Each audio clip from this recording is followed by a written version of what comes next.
Welcome, BBCers, to the follow-up episode of our 2-hour Ludwig Case Study. Now, most people don't survive our case studies. They give up, they quit, they can't handle the heat of League of Legends climbing the rank ladder. Ludwig here has not only survived our case study, he has thrived, climbing from Iron to Platinum in just a few months, literally hitting Platinum hours before the end of the last split, hitting his goal. Ludwig, welcome to the podcast. How are you? Hey, glad to be here. Long-time listener. I've listened to 8 episodes now, I believe. I'm a weekly. I even listened to the most recent one. Hardest issue with this podcast, by the way, is telling people about it. I don't know if you know. This is intentional, I assume. The name, yes. The name is. It's something people have to get over, and it's a big thing to get over. I'm telling people I'm listening to the BBC podcast, and it's like, no, it's actually a bunch of nerdy Australian guys who are telling me about like fundamentals. It's different. Yeah, it's a lot going on. It's not only with two Aussies who have a very unique view of the game, but also, the name of the podcast definitely doesn't help. Doesn't help our case.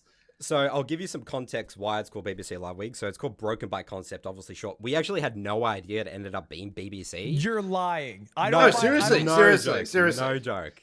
No. The real story. Tell the real story. The real story back in the day. So back in the olden days of League of Legends here, Ludwig, back in Season 3, you used to have these quintessences. So you used to be able to, your runes, you could actually choose stats instead of what it is now. And there was the movement speed stat.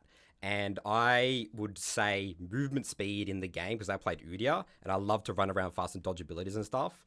Movement speed is what I would say is broken by concept. That's what I would just say. Again, no idea of a podcast, 10 years ago. And then it sort of became a meme over time. And then there we go. Then we said broken by concept. And then we just... And then one day you Google BBC and you're like, oh my God. BBC wasn't even a thing 10 years ago. No, but it was a non-negotiable, because I remember when we wanted to do this podcast, we 100% knew we wanted to call it broken by concept. It just so happened, the acronym just so happened to be BBC. But we're like, okay, that maybe that's a bit of a leaned problem. in. We just like, all right, screw it. Like, let's just lean into it. It is what it is. That's funny. You didn't even know. Yeah. Well, happy to be here. Thank you for the intro. I'm very flattered. For anyone listening who doesn't know, I stream sometimes. That's what I do. And my main content has been being bad at video games, but persevering, and usually in more single-player games. So like getting over it with Bennett Foddy or Jump King, like these very hard, grindy, really nightmarish games, and speedrunning as well. So it's like most of what I've done is sort of that single-player grind, and then coming out the other end a winner. And this is an example of me doing it or attempting it, I should say, in a multiplayer game. And I think that's a really great place to start, because something that you may or may not have already heard in our podcast is that we're really passionate about understanding the holistic journey of one's experience in League of Legends, not just, the actual micro decision making. Do I gank? Do I do this dragon? But also, how does everything else come into play when it comes to someone's journey? And we kind of frequently spoke about the BBC pyramid was like the stage 1, 2, 3, 4. Out of game stuff impacts your journey in League of Legends. And one thing that I was really fascinated to hear more about is your gaming background. And it's something that not many people talk about. They think, oh, Ludwig, he's just got from Iron to Platinum. He's got coaching, and he's done all these things, and great, we will get into that. But what we're interested in is, what are your other experiences playing competitive games, and in maybe what was your learning journey like with League comparatively to learning other games? Because someone playing League for the first time who doesn't have a background in gaming, maybe they played console instead of PC, maybe they have or haven't played a MOBA before, that has a massive impact on their ability to thrive or the speed of their learning journey in League. So do you want to give us a little bit more information on that? Yeah, I was a Nintendo guy like my whole childhood. So it's like the console I remember fondly is N64, GameCube, Wii, and mainly played like with my friends, Super Smash Bros. or like Kirby Air Ride or Mario Kart. So very console based, and not very competitive outside of like even in my friend group, if we're playing Super Smash Bros, I was the guy who picked like Jigglypuff and rolled out on like Bridge of Eldon. So like I'm cheesing, right? So they're skirmishing in the middle, and I'm coming in from the side like, and then like keep fighting because I'm cheesing my way to like maybe a 1 win out of 10. And it wasn't until college where Smash 4 came out, where I came back for like winter break, and I wanted to beat my friends. Like I had this desire, this competitive drive to like, hey, I don't get to play with you guys as much. When I come through, I want to, give you the work.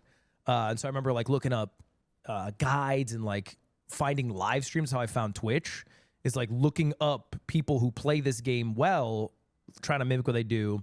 And then eventually I found like the competitive Smash scene. I was like, oh, people actually compete in this. They go to events, they go to tournaments. And I ended up sticking with the GameCube version of the game, Super Smash Bros. Melee, and competed like, pretty rigorously. Like I was not one of the best. I always joke I was top 50 in the state of Arizona. So it's I'm not something to write home about, but I could go to an event, like for example, Genesis is the largest Smash event. I could go to that and I could beat somebody. I could win a game or 2 games, but I'm not going to be top 100 in that. And so that was kind of my background. PC gaming didn't really start for me until I started streaming. It was like I got the PC to stream, and then I started gaming from there. And when was that? We're talking about no PC game. Like you had played no PC games. You obviously used the PC for like school and homework and that sort of stuff. No, because I had a Mac. I worked at Apple. And it was just never. It's not. I mean, maybe it's better now, but it was never a thing. You don't get a Mac and you don't start gaming on Mac. This is not. That's right. So when did you actually start streaming? When was that? Like when did you get the PC and do that whole thing? 2017. Yeah. Okay. So now it's like 7 years. It's been 7 years, but that was the very first time I had tried PC gaming. Yeah, I even remember like maybe 10 years ago now. My friend would play League, and I tried to play it on Mac. It just wasn't possible in a way that was like enjoyable. It was like so I would play on his PC maybe 1 or 2 times, but yeah, that's when I started PC gaming, and it was again mostly single player games. The first competitive game that I picked up on PC was Valorant, and just grinded out like a shooter, like having to click somebody's skull with a mouse. I didn't know how to do that, and I got to like plat in that game. And then eventually started playing League. Okay, so that's really, really important because there's a few things that really jump out to me there. When you were talking about was it Super Smash? What was it? Because me and Nathan. It's Melee. Is it Melee or? I know nothing. Melee, right? Yeah. I'm just gonna say I know absolutely nothing. I've never even touched a Nintendo 64. I didn't even know what the controller looks like. I have no idea, right? But you were talking about there how you came back winter break and you're like, you know what? There's like these. I want to beat my mates. There were these better players. I'm just going to mimic their play, right? So you kind of looked at resources, whatever. Can you maybe elaborate on maybe what the differences were learning that game, trying to mimic the best players in those games comparatively to your journey in League? Was there any kind of parallels there or things that you kind of drew back upon from your past experiences, do you think? Yeah, I think the main difference is you have full autonomy. You have full control over every decision you make. And if you lose, it was 100% your fault. And if you win, it was 100% your fault, right? In both scenarios, you are the final stop in every decision that's made. And it's either because you're mechanically slow, because you haven't put enough reps in and you're not fast enough on the controller, or your ideas aren't good enough, right? Or maybe you don't know a matchup as well. League was a lot different. Because I was doing the same thing. Like I watched a lot of content like around my characters and tried to mimic it. But the game state is so unique in every single game because there are 9 other people with their own inputs. It's not just one other person you have to worry about. So it's not like you had as many repeatable combos or things you could do in like the neutral game when there's no advantage or skirmish happening, because you kind of have to adjust to what's happening in the game. So I guess what you're saying is that when you're watching these YouTube videos, you could watch like a Jigglypuff. Is that a character? Yeah. Jigglypuff, Yeah. right? You could watch that and you could be like, oh, wow, I can see exactly what's going on here and I can sort of try and mimic that. But when you watch a pro player or just watch a league game, it's like, where do I start? There's so many variables. What's going on? What actually are they doing? What can I mimic? Because we say a lot of the time, like watching a challenger game is not what your iron games look like. People play waves correctly. People play, executing their mechanics and all that sort of stuff. So was that overwhelming for you? Like, so what did you start? Like, what were you looking for when you started watching these videos? Yeah, so it's like, I guess to back up maybe I should say the reason why I started playing League in the first place. Because I think you guys don't even fully know. Because I heard in the last one, there's like a vague bet that I had with Tyler. Tyler won. Yeah. And so I actually started 2 years ago, right? This is where it started. Is I did a show match. It was Mr. Beast versus Ninja, and it was this thing Amazon paid way too much money for. They lost hundreds of thousands of dollars. They view-botted this event to make it look better in the books, right? And it was like in Vegas, 5v5 with an arena at the HyperX Arena. And I was playing on a team with Tyler won a double lift. And I was like, I like to be cocky but shit. That's like something I do on my stream. So Tyler won a double lift. They're like pointing out the team, and they're like, combo. They're looking over at me. And they're like, Ludwig, how good are you? And I'm like, oh, I'm good. And they're like, okay, well, like, what's your rank? And I'm like, oh, I'm level 18, which was true. I had not even reached level 30, and then they're talking about me like, like I'm a child. They have to, or like a dog. They have to spell out the word park. They're like, okay, we put him Soraka support. Even a brain dead inbred human can play Soraka support. And lo and behold, I can't play Soraka support. We lose, right? Game 1, we lose. Game 2, I think they try to throw me on like Yumi support or something, and we lose again. And eventually I'm like, well, hey, the only champion I've ever played is Fiddlesticks. Put me Fiddlesticks jungle. I think we end up winning that, but we still lose the overall series. Ed made a few bad plays. And over the next 2 years, I could not go 3 months without getting a clip of Tyler 1 talking trash on me. It would be like him playing Overwatch and someone would say, you're as bad as Ludwig in League of Legends. And he would say, Ludwig is worse than the beginner AI bots I played with. He's the worst game I've ever seen. Never bring up his name again. Like, again, every 3 months I would get a clip like this. So fast forward to like 4 months ago, I was doing this challenge with my friend Connor, where we have to beat 10 multiplayer games in a row. And if you lose one, you reset. So like we had to beat a Rocket League game, a Valorant game, a League game. And League was ruining us. We couldn't beat anyone in League because I was too much of a burden. So I started practicing a bit. At that time, I'd hit like level 30. I think I'd put in like maybe 10, 20 games or something. And that's when I started watching content. And then I snuck into Tyler One's meet and greet line at TwitchCon with like a mask on. I was disguising myself. And then I took off the mask, and he's pissed off. And he says, after berating me for about 5 minutes, if you can hit plat before the end of the split, I'll give you one compliment. That's it. It was That's not enough. money. That's all you needed. It was one compliment. And I didn't know anything about the game. So what I rebutted is, I'll hit diamond. Like, give me diamond as a challenge, because I didn't understand. I didn't even know Emerald was between plat and diamond at this point, because it's different in Valorant. So I was like, yeah, I'll do. And he's like, no, trust me, plat. And I was like, okay. And that started the journey. It was from there. That's like September 22nd, I think. Of last year. So you're level 18 still on this account, or how much more did you play? I had hit level 30. I think like I'd played a little bit during that show match era.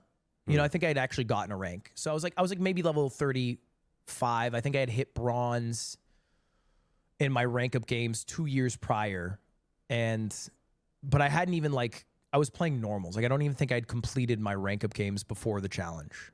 And so when I finally got my rank, I placed Iron 1, I think. So out of interest, why jungle? What drew you to jungle? Like, was that intentional, or you just liked Fiddlesticks, and you just kind of went to jungle? It's like a loyalty to Fiddlesticks that really has no place being there. But I first played the game in maybe 2014, and I played Fiddlesticks. and I just remember playing him. We're talking maybe 5 games, but it was enough games, and it was the only champ that I knew that if anyone had asked me over the past 10 years of my life before I started playing who I played, I would lie and I'd say, yeah, Fiddlesticks. Yeah, I'm like a Fiddlesticks jungle player. I remember conversations I would have with Ten's the Valorant pro. He'd be like, oh, you play League? I'd be like, yeah, I'm a Fiddlesticks guy. Played Fiddlesticks season 3, and it's like he doesn't know. That was what you would say, yeah. Yes. To yeah, I'm fit like in with the posturing crowd. as if I understand. And I'm like, this is before the changes to him. He's different now. And it's like, I have no You're context. always bullshitting people. Yeah, I am always bullshitting people. So that's why I started with Fiddlesticks Jungle. And I thought about playing top because I watched a lot of Aloys, the European content creator and former pro. And he made it look easy. But when I tried it out, I was really getting upset at certain matchups. In jungle, you don't have to deal with that as much. That's exactly why I picked jungle, by the way, Ludwig as well. I thought, again, jungle was broken by concept because I can get strong and guarantee get strong, and I don't have to fight anyone. That's literally why I started playing jungle as well. Yeah, I also think it tickles something in my brain. I really enjoy good pathing. And this is in life. If I do a morning ritual sometimes where I get a hot dog at a hot dog place near me, and then I get a coffee. And I like putting in my hot dog order and getting my coffee and timing it in a way that I've spent the least amount of time at both places. And this is before League. And jungle is kind of that, right? It's like you've pathed well. It's like min-maxing all the little things, and they add up over time. So I actually want to get into, now you're quite experienced with the game. You got to platinum. Reflecting back on what you thought League really was about, and what your kind of misconceptions potentially about what League is. If you were to go back in time and tell yourself, I guess, give yourself advice, or maybe even address some of the misconceptions, do you want to maybe elaborate on what you viewed League as before you really got into it? So I think it's actually not a big secret. It's not like something I have discovered. I find a lot of the conventional wisdom with League is all true. You just have to at some point believe it. And it's the same with things in real life. So it's for example, in real life, we know if we are to go to bed without our phones, charge our phones in another room, wake up and directly go into the sun and drink, a glass of water and write for 15 minutes things you are grateful for, your life will markedly improve overnight. We know this. But most people don't do this, right? Because maybe it's willpower, or it's fun to be on my phone, or whatever. League felt very much the same. I knew conventional wisdom. It's hey, if you just don't tilt, you'll be better. It's people would say stuff like that. Or it's if you just farm more, you'll be fine. Or just die less, you'll be fine. And there'd be these broad generalizations that when I would hear them, it's oh yeah, die less. Yeah, fucking good fucking advice. I'm going to go die less now. And I would refute it. But now if I were to go back, I would say to myself, hey man, die 2 times less a game, farm 1 more CS minute per game, only gank when there's an 80% chance success that it'll actually work. And if you don't think it's a good fight, don't go there. And those 4 things are probably what I have gotten the best at. That has, I think, allowed me to win games. Interesting. So basically what you're saying there is that you've heard this advice, you basically until you get to rock bottom, or until you really feel these things, you don't properly learn them. Because that's what we find with a lot of our clients and stuff. You've got to feel the game of League of Legends.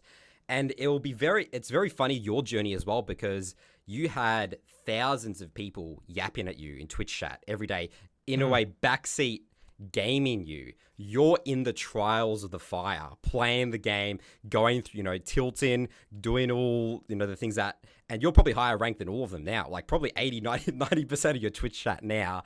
What was sort of that like in terms of getting backseat gamed? In your entire journey. I don't recommend stream. It's not a fun game to stream. It's actually quite miserable because I would get the most upset when I would do something bad, And it's I understand. Why are you getting upset? Is it because thousands of people are watching you, or you're pissed off at yourself? I'm mad at myself, right? So it's there are certain games, or certain moments you watch me, I am a broken human. Like, it is 3 a.m. I'm like, I'm stupid. Nobody fucking loves me. I can't win a single game of League. And it's because my teammates are actually excelling in all their lanes. They're winning all of their lanes. And I am an anchor weighing them down. Because I've made a genuine error, right? Like, I tried to contest grubs, and I didn't recognize that my mid couldn't come because he had to, like, clear out a big wave or something. And I got 2v1. Or, you know, I tried to invade because I thought I was making a cross map play and it didn't work. So I was doing things like this, then getting mad at myself for making this mistake.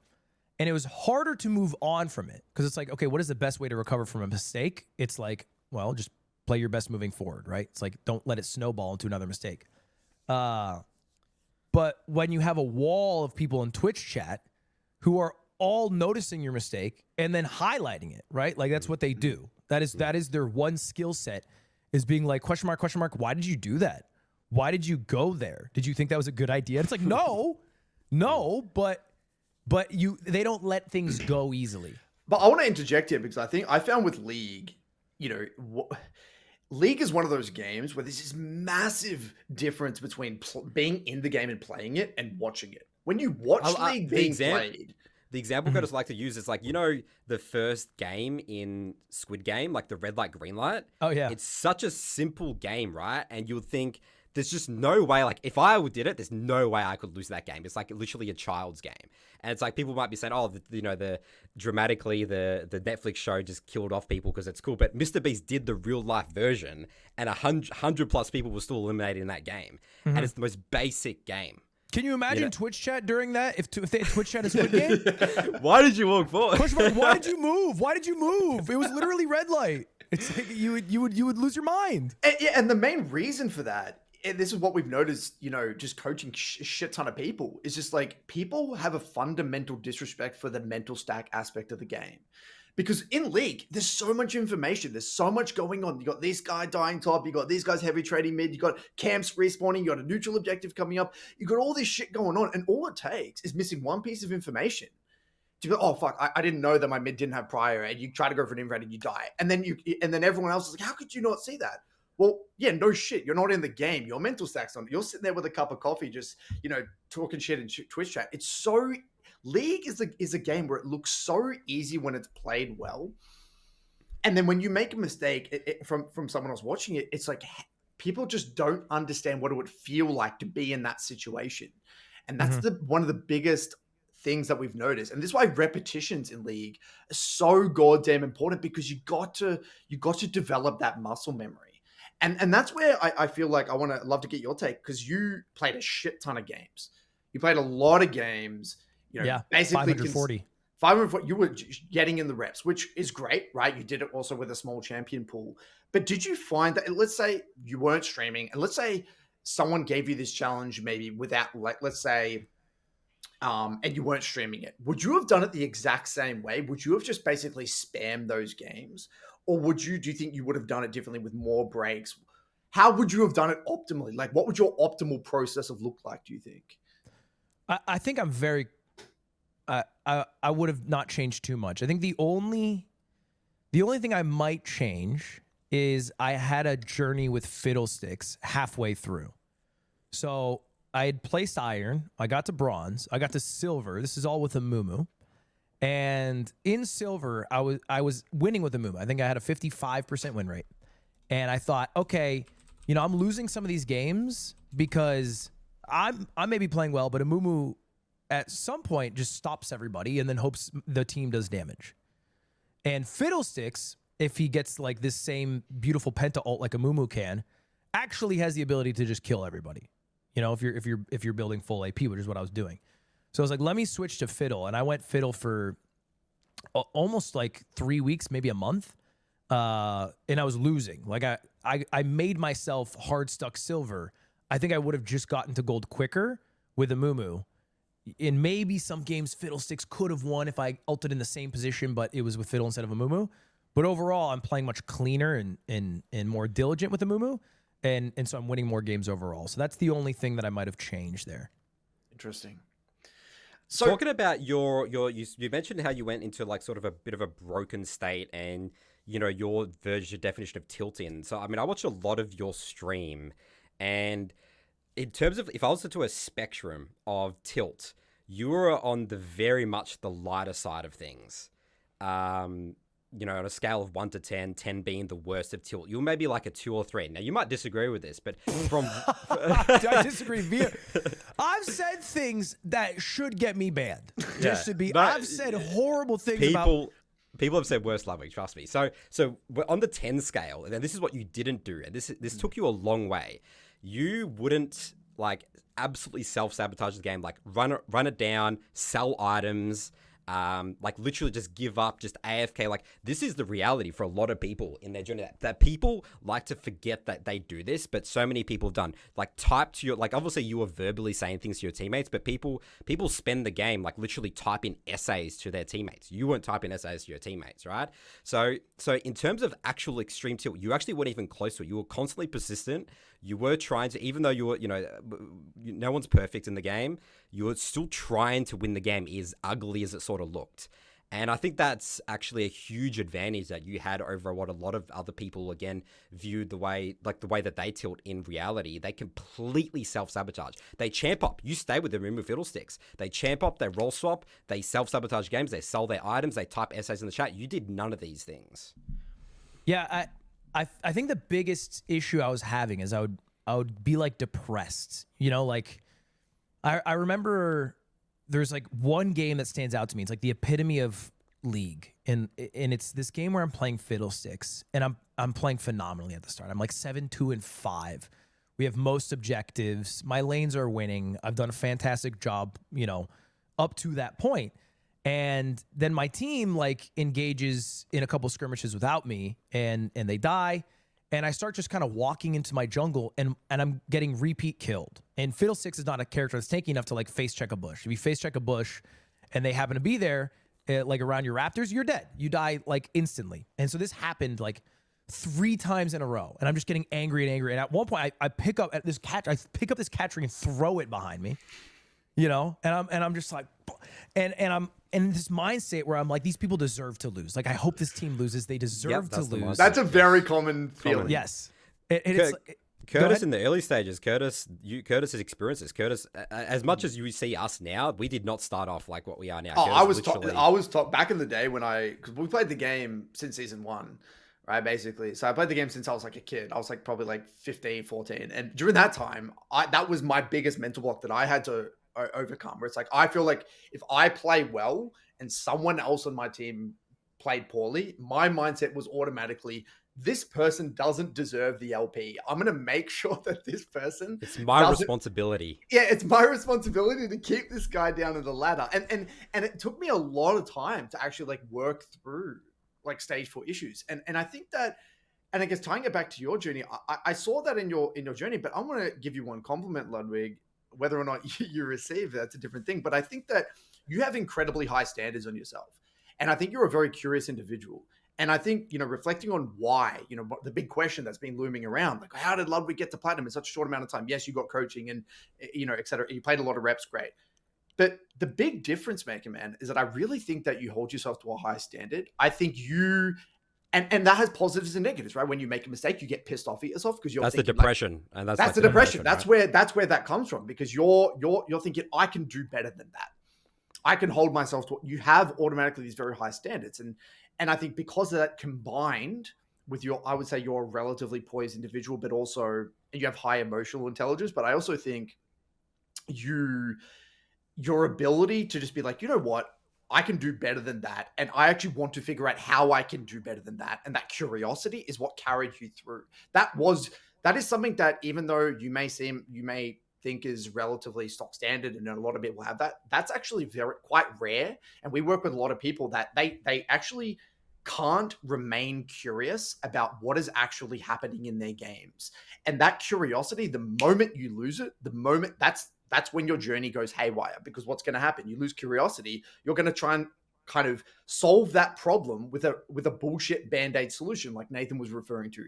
Champ swapping, new accounts, you know, you name it, blaming teammates, whatever the hell it might be. And the fact that you avoided all of those landmines and those traps, that is, I think, the biggest contributing factor to why you got to platinum. What are your kind of thoughts about that? No, I would agree. Like, I think that's the number one message I probably received is, hey, just use insert champion they use to get to the rank I desire, right? Like, I use Lilia, it works, it's so easy. You know, try Nasus jungle, it's actually broken. And in all these like gimmicks, and that's what they are. They're, you know, or gimmicks, or maybe just like narrow perspectives are irrelevant, because it's like, if you were to put, you know, Broxa or really any competent jungler in my games with Amumu, they would win. Okay, so it's like, it's not the character. It is clearly something that I, the person controlling the character, am doing poorly. So it's like, okay, well, what can I do to control it better? And that always like fueled me. And that's something that I think I get from Smash Bros. Is because it's like, there's people who main characters like Jigglypuff. And it's like, well, if I lose with Jigglypuff against a certain character like Fox, I could think, oh, well, Fox just destroys Jigglypuff. Well, then you look at, you know, the best Jigglypuff player in the world, he would never lose to the person I lost to. So it's like, well, why is that the case? What are we doing differently? And to wrap up the story of this game where I'm calling my teammates terrorists, I start off great. At the very end of the game, I get like a penta ult, like 35 minutes in. We storm down mid, we win the game. And it broke something in me. And every game after that, for the following like maybe 20 games, and this is the climb where I'm going silver 2 to plat 1 in maybe 36 hours. It like, any game is winnable. It doesn't matter if I have put my team behind or my team has put the rest of us behind. It's like, you just kind of got to put your head down, make the whatever you think is the correct move. And if it works out, great. If it doesn't, it doesn't. But like, getting mad at myself or my teammates won't help. And that's when I started sort of living that ethos.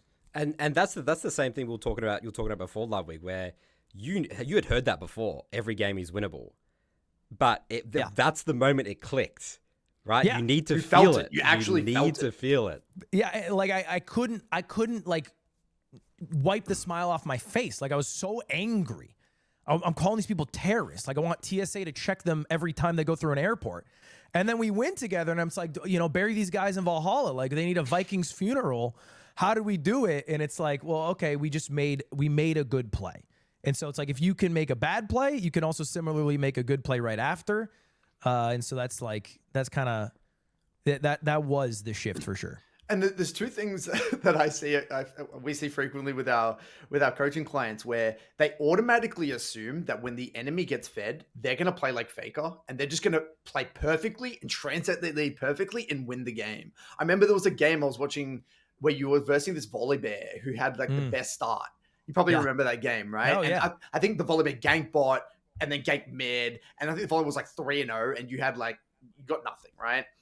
And that volley bear proceeded to, even though he was strong, proceeded to like make some really questionable decisions in team fights. I think you like peeled really well in one of these team fights, and you end up like winning this game. That was, you know, arguably, like, a lot of people would have said that's an auto loss. You just lose that game, move on, whatever. It's like, no, this guy's not going to play perfectly. He's at this rank for a reason. It's highly, highly, highly likely that this guy is going to make mistakes. But if you can't remain poised enough, you can't live in that pressure cooker environment, what's going to happen is that you're not going to be able to capitalize on those inevitable mistakes. But what happens with most people is that the other person gets fed, they automatically check out. And then when that person makes mistakes, you're not in a position to even capitalize. And so I think that's something that you did really well. And if you gave up in that game, if you mentally checked out, you just would have lost so quickly. That would have been like a 20-minute FF. And then you just would have blamed teammates and move on. And you had such a different experience because you were able to remain poised. Yeah, I think that was my penultimate game to plat. I think, or it actually might have been the rank up game for plat. I think it was, yeah. And I think it's very indicative of like my growth, because that game too, like, I played poorly. Like, I made a couple misplays. My mid was tilted because he got dove 3 times by volley bear, and which, like, I get it. He's not having fun playing the video game. He wanted to queue up Victor, become strong, and do a little ray beam and kill everybody. That's what he wanted to do. And instead, he's having a bad time. And his jungle's playing poorly, and I'm getting flamed. Like, I think they're like, this jungler's dog. It's jungle gap. And I just muted both, and I'm like, I'm just gonna make my best plays. I'm still farming. I think I finished with like, 7 CS a minute, and even though I made horrible plays, like, they'll make mistakes, because you are right. It's not Faker. It's a fucking gold or platinum player. they'll give us ours. We just have to like capitalize when that comes. And if they never do, they never do. Shout out. They're faker, all right? They deserve the W. They deserve the win, and it's a win-win scenario. And you know, in that game, what you just said, that was so important. You said that Victor like died to the gank. And I remember you actually vocalized, you said, yeah, I can actually understand why Victor's having a pretty rough game this game. Like I think he got like dove by volley, and you're like, oh yeah, like I understand why he's having a shit time. But the fact that you were able to just say to yourself, you know what? Okay, I can understand why my Victor's dying. That allows you to stay poised, because if you actually are a little bit kind, even this is going to sound completely fucking ridiculous, and a lot of people who watch this are going to be like, yeah, this is bullshit. But if you can be a little bit empathic to your teammates' mistakes and be like, you know what? They're probably dying for a reason, right? They probably just made a mistake. League is just a really hard game.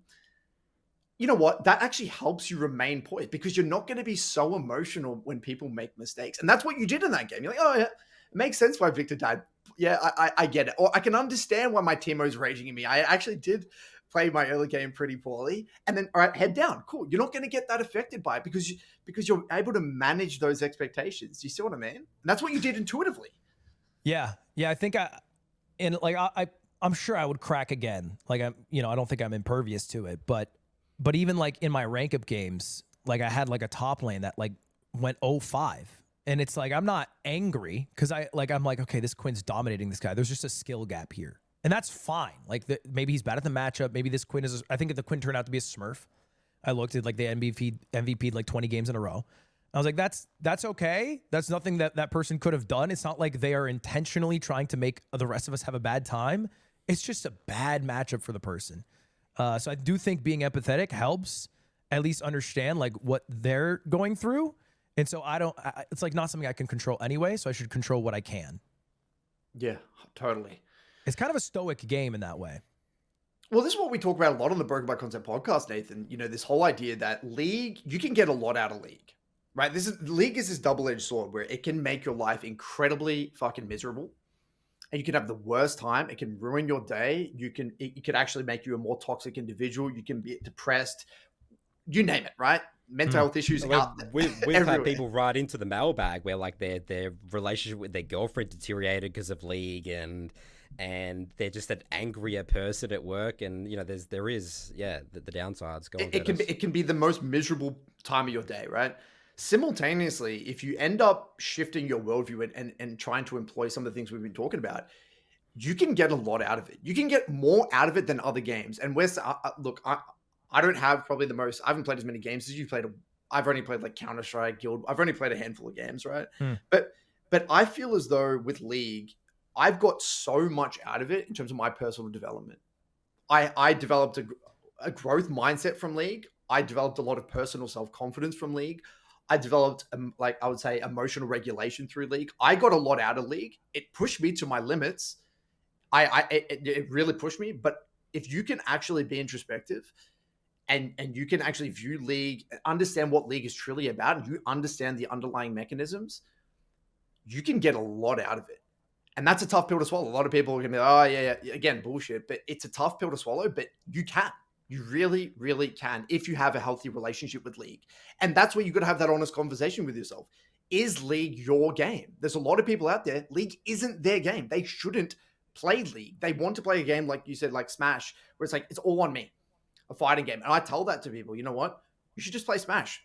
Because that's all on you. There is no external variables. You make a mistake, you can take a 100% accountability. You don't have to worry about any other external shit. Based off your experiences in League, what do you think about that? I mean, obviously that's a bit of a unique tape. What do you think about that? And don't be pressured to agree. If you disagree, you disagree. How much of your climb would you result to you working on your mental and your mindset towards the game, or is it literally just you just think reps and just playing Amumu and just fiddlesticks? No, I think it. I was faking it a lot. Like I would walk in, I'd have just listened to your podcast, right? Because I had my morning routine. I'm playing at this point 10, 12 hours a day for like, maybe 7 days straight.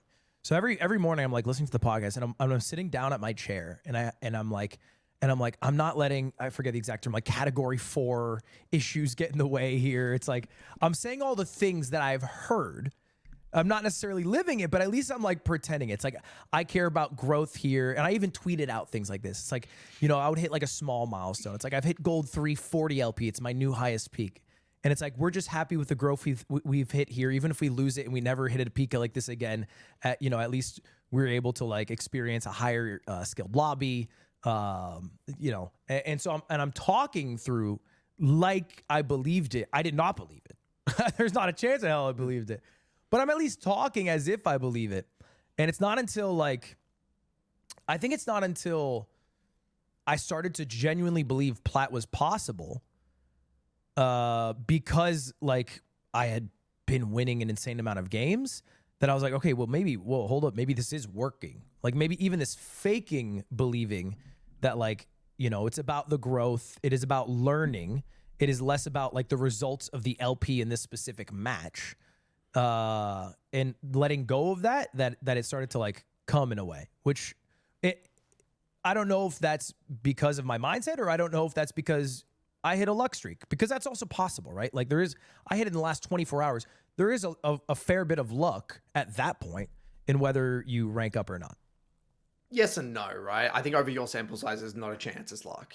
No, you that can, was you can the get decision-making, you can yeah. get lucky individual games, but your sample size of games, it's statistically very, very unlikely. So how much were you thinking? Like, so talk about your days in the last couple of weeks. Like, was it just League? Did you have any other responsibilities? Like, I know you do other podcasts and stuff like that. Like, were you thinking about, like, when you were thinking about League? Well, so my first question is, were you just consumed with League of Legends, thinking about it all the time, watching content? And then when you weren't playing League, like, what were you thinking about? Yeah, I was only thinking about League. I had basically given up my life for the game from winter break, which for us started maybe like the 22nd until the 8th, which is the end of the season. So that like 2+ weeks, it's all League. Like even I'm at a New Year's party with a bunch of my friends. People are coming up. They're like, "Hey, how's it going?" And I'm like, "I'm just thinking about being on the Rift right now, man." I'm just, it's all I was thinking about. And it's like, you know, I'm just kind of looking at my girlfriend. I'm like, when we going home? And it's like, I remember at a certain point, I just watched a movie with my girlfriend. It's maybe Christmas Eve, or Christmas Day. I hadn't played League that day. I kept it. I was like, no League on Christmas.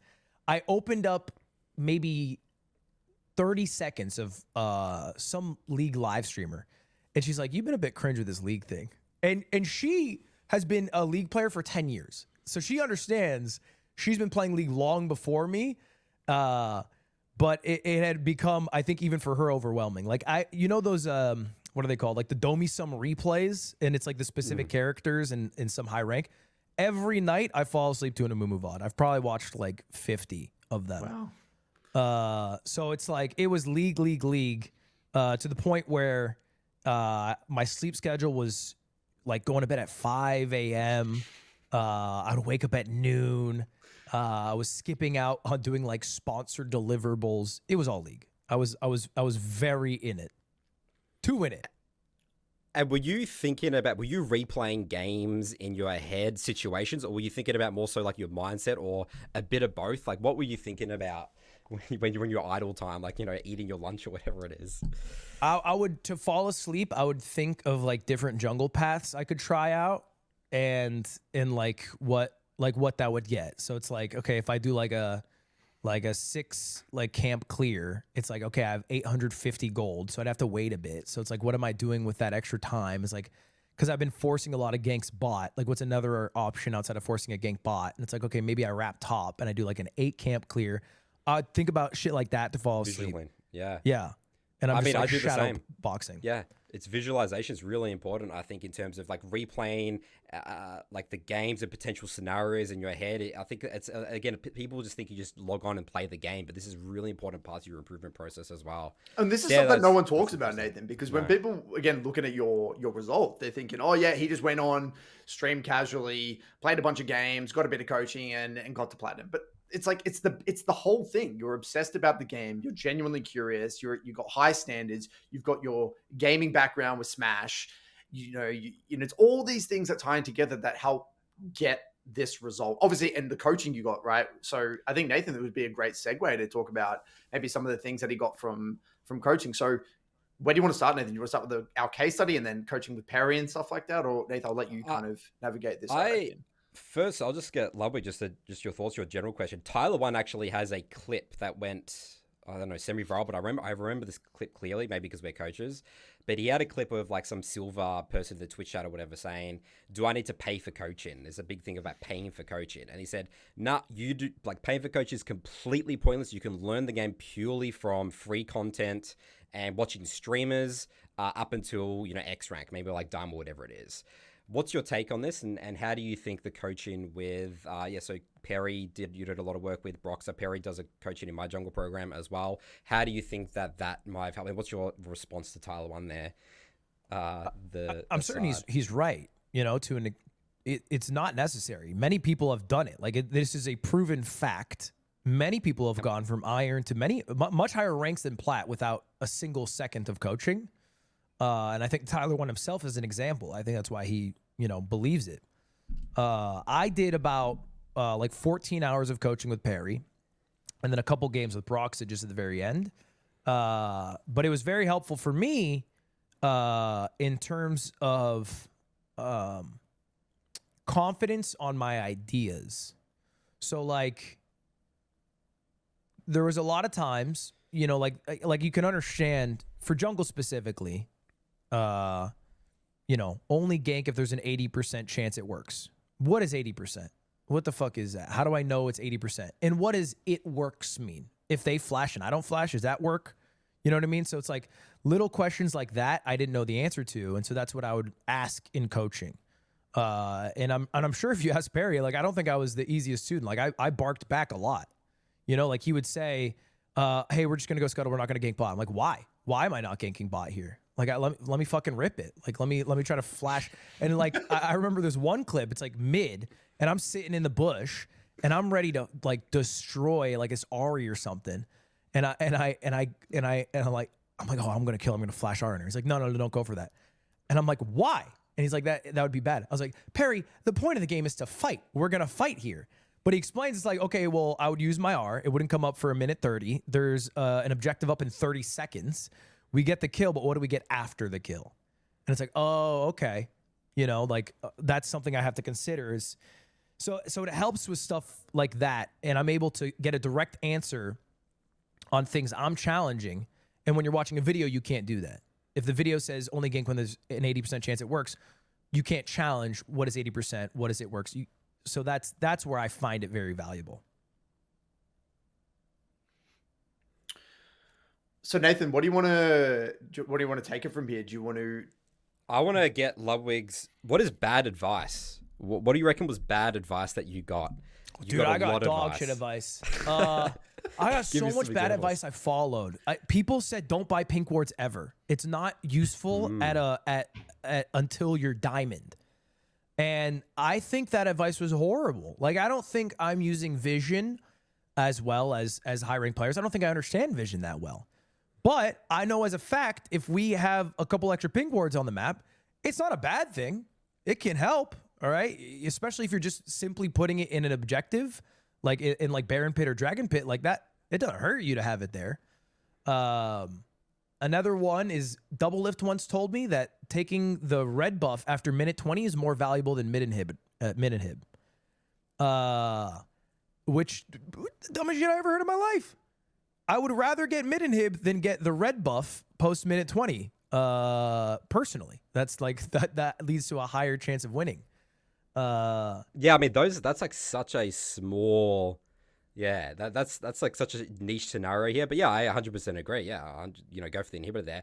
The control ward's actually a really interesting one because I sort of can understand that advice, but so 2 control wards is definitely too overkill. You're not running out of base with 2 controls at level 5. It's too expensive, right? Even I would say, for advice for Iron Bronze players, the control wards up until I think silver, dude. I think silver. Even silver.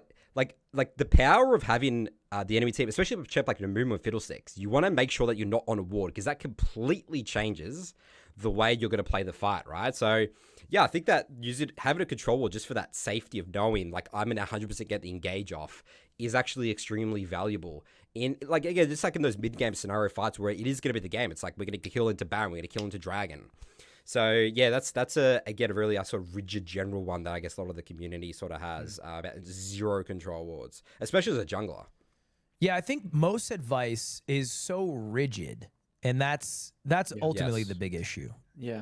League's a game of gray areas, right? Like there's no, Yeah. and this is what you were kind of mentioning before, right? It's like every gank, every game, every scenario. Yeah, sure, that like the principles are there, like the fundamentals are there with like evaluating your camps and things like that, sequencing your camps. But the reality is that every situation is different. And I actually got asked a question recently. It was like, Curtis, can you give me like a list of like principles, like general principles that I can follow in low elo? And I'm like, I was struggling to list out more than like two. And I'm like, well, I would say this to a high elo player as well.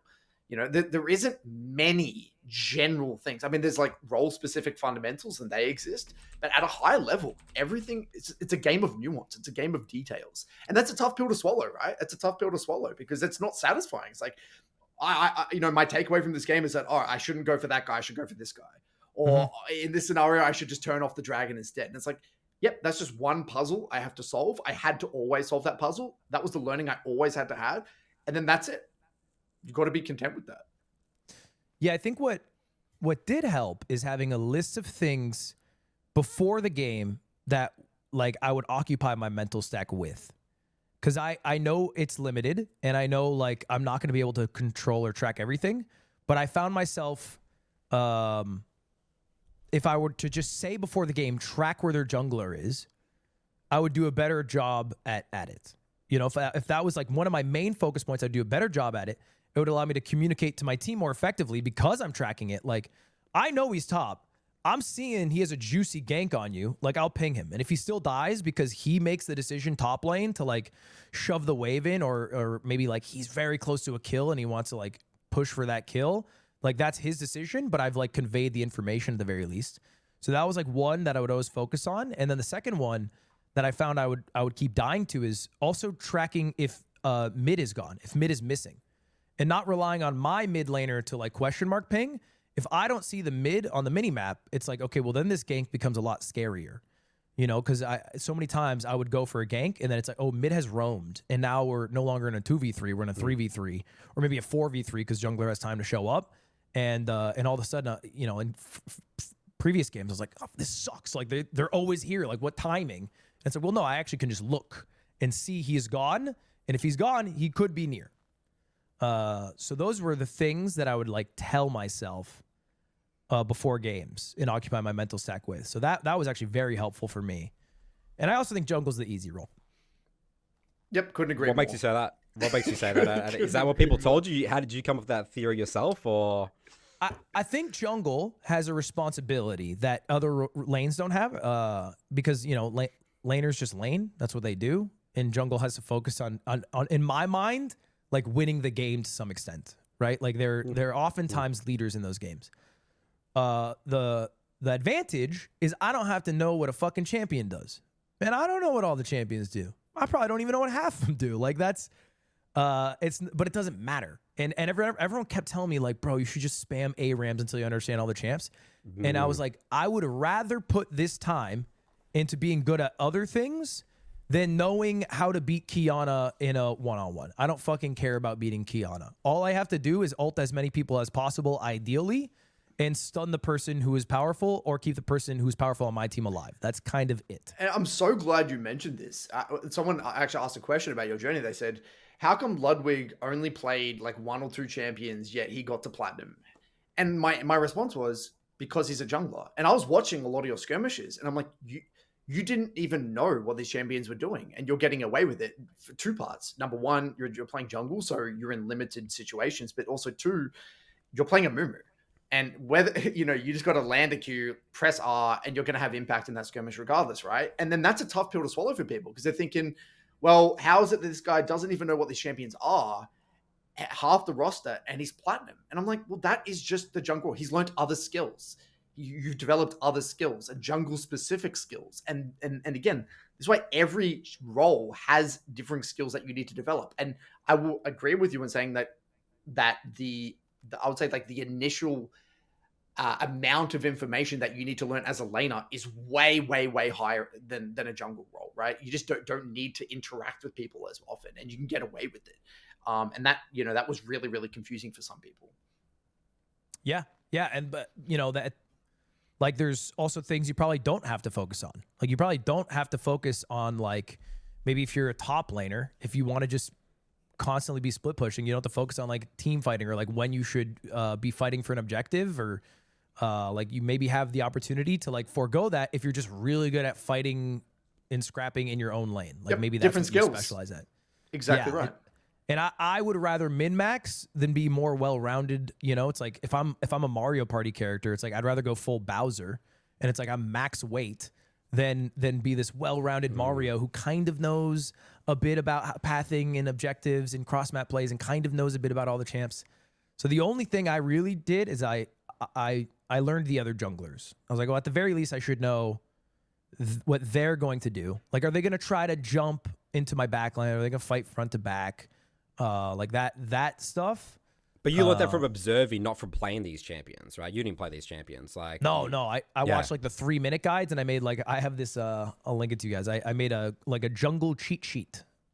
I wonder if I can, cool. Can I share? Can I? Yeah, you share. You can just chuck the link on the right. We'll put it up on the screen. Let me share this. But I made this jungle cheat sheet. That's not even particularly good, but it would go through and it's like, okay, does this champion have CC? Are they tanky? This is mostly for Fiddle at the moment. It's like, do I have extra notes? What's their jungle path mostly like? So I did this for a good chunk of the jungle champs, but yeah, the melee community and stuff, like they really understand the whole champ mastery and all in on your strengths, but it's very illogical for people. Like they really struggle to grasp this concept because they think of like, I want to be an all-round sort of fundamentals player. Like, as you said, all-round. It's like you play Mario Kart. You choose like the car with like all this like half stats. It will just go all in speed, like, corners and all that sort of stuff. Yeah. That is actually the best way to improve at League. Like, you're never going to learn the game. It's too much holistically. Like, because the way sort of the game works, you think about is that the higher rank you go, with this strategy of all-in, going on all-in again, the Fat Bowser analogy, you versus better players who are playing more optimally, and then you start picking up on things much better. Imagine just being in Iron your entire life, playing all these champions, never gaining mastery, not, being half-assed at everything. You're just playing against permanently just really bad players. So you one-trick. This is why one-trick is so OP. You one-trick to a super high rank. That's how I did it. I was a one-trick Udyr player. I got to rank 2 Challenger. I learned I saw the best people playing the best champions, and then I could refine. Obviously, I'll go down a lot in rank playing other champions and roles. But my baseline, being a Challenger player, was like minimum like Master Tier 0 LP or Diamond 2. Like, that's my baseline. But like an Iron player all around, their baseline is just Iron, right? So that's why the one-tricking is so... And going all in on your strengths is important, which people hard to grasp, unfortunately.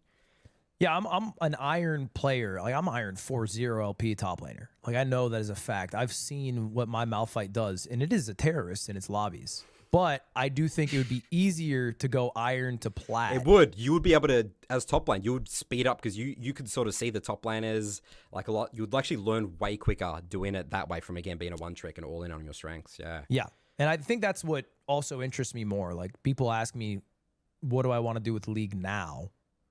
And I'm not as interested in like a Plat to Diamond or Plat to whatever, Emerald, in climbing more with Amumu. I would find it more fun, I think, to go from Iron to Plat in like support, mid, ADC and top, like a Temu version of Tyler 1, Plat in all 5 roles. Then I would 1 by 1. Yeah. Than I would necessarily getting like, what is my highest peak that I could push to in a year with this same strategy.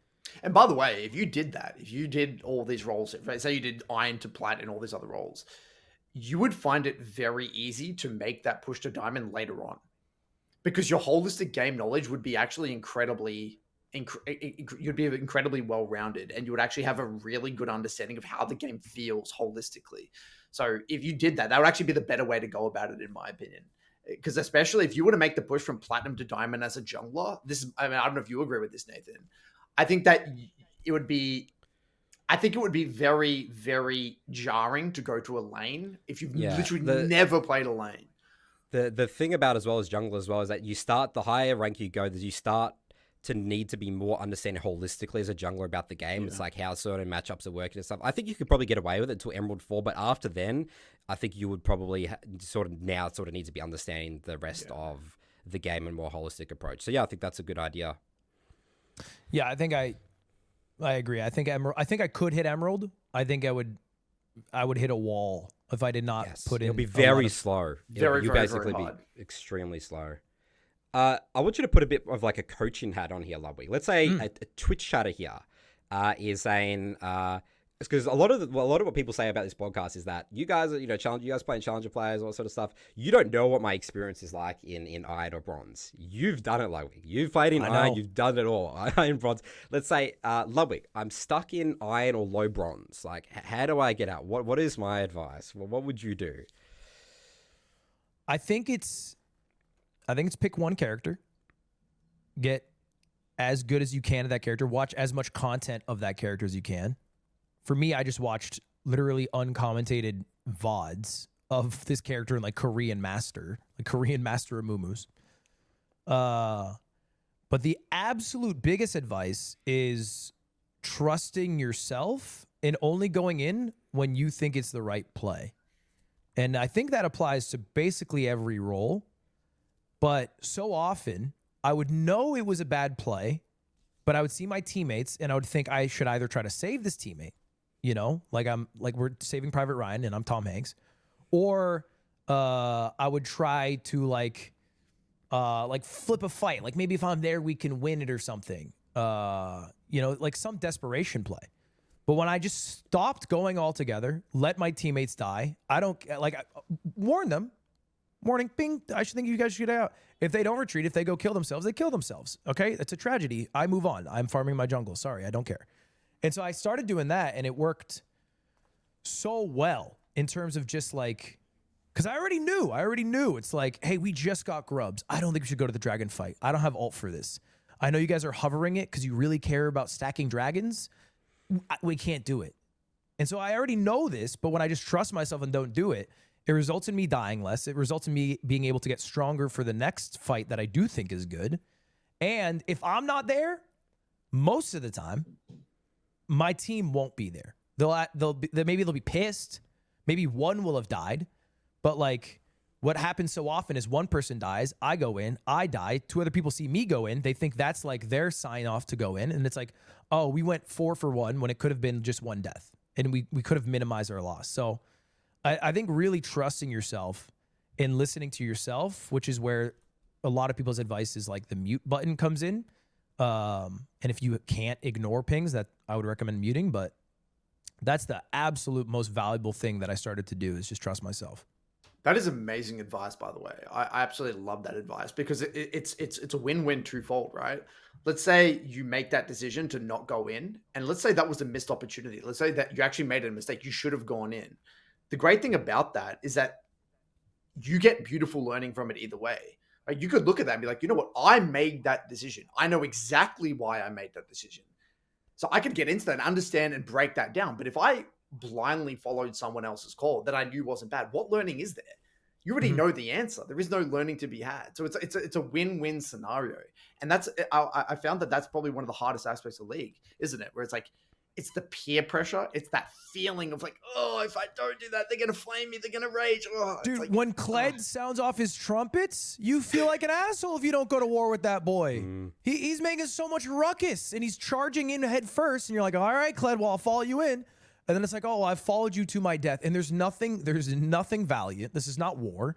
All right? This is not Normandy. There's nothing valiant about charging in with Kled to your death and then losing, either a gold lead or the game altogether. Yeah, and you've got to be willing to piss people off. You are, and that's a fact. For the long term. It's for the long term. It's for the long run, and you're going to piss people off. Fuck everyone. Yeah. Even short term, it will probably help your team more, right? Like even if they are mad, as long as they don't give up altogether, which maybe it happens and whatever, that's outside of your control. But if they're mad but they don't give up, you probably are in a better position. And more often than not, people don't like people. Even if they temporarily give up, if you make 1 or 2 good plays, they will get back into the game. I've seen that many times. Like it's like, oh, they're checked out, but then like you get a double kill somewhere, or like they realize you're actually really fed, and it's like, oh, okay, I'll try again. it's not like it's actually quite uncommon that people like straight up give up int and like want, and if that happens, right? It will happen, but it's not as common as people think. You know what I mean? Like, yeah, they need hope, right? And hope is you are strong because you farmed while they did an objective and your team died at the objective. And then maybe like, okay, another objective's up and you get a kill and the objective. It's like, oh, okay, well now I have a bit of hope. And all you need is a bit of hope for your team to like keep fighting, I find. Unless they're miserable humans. And at that point, they're terrorists and you move on, whatever. So I got a question here. Do you have a newfound respect for the rank system in League? Like when you came in, you're like, what is, like, you know, you're saying how to Tyler 1, I'm going to go for Diamond. Like I'll make a challenge to Diamond. Now that you're in Platinum, what's your view of like the rank system? Because we frequently see people like shit on the low elo community. Platinum is still low elo, yeah. But like we see people in Silver, I'm like, they're really, they do some things incredibly well. Even to this day, I get really impressed. But so like, what's your view on the rank system now? Has it changed? The one thing I hate is the fun surprise you get on how many points you gain or lose, right? Which is obviously built around, I think, your MMR. But there were points where I was like depressed because, you know, they have I hit gold and they're blocking me from falling to silver, but I lost like 2. And then maybe I eventually break through the wall or the floor they have placed for me. And it's like now there was a point where I was losing 28 LP when I lost and gaining 22 when I win. And I'm like, okay, I have to win 5 games if I lose 4 to go even. And that would feel bad, right? But I like, and then now it's like I went on a huge win streak and it's like, oh, I gain an insane amount. I lose very little. That part I don't like. I don't like this like ever-changing number. And I also think like this rank thing, it's like it so doesn't matter, like in terms of what your game plan should be, and even necessarily how like good your team is or bad or good your opponents are. You know what I mean? Like once you start to like have a sort of like an ego, I think you play a bit better. Like I think if you're like, oh fuck, this is gold players, like I was doing that. I was like, they're gold. What am I gonna do? And it's like. I mean, you flew through gold as well. Like you never played versus. You probably played with Platinum 4 players when you actually hit. Yeah.